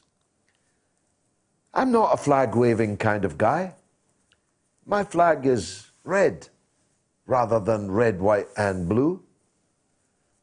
I'm not one of these scoundrels who blow the patriotic trumpet to try and march you into a fake cause or a devastating war. I'm not one of these people, but I do believe in our people. I believe in Wat Tyler and John Ball, the leaders of the Peasants' Revolt. I believe in the Chartists I believe in the pilots of the Royal Air Force who saved us in the summer and through the winter in 1940 and 41, without whom we would have been overcome, overrun, and I would have been speaking to you tonight in German. I believe in Britain. Let's be the best of the British.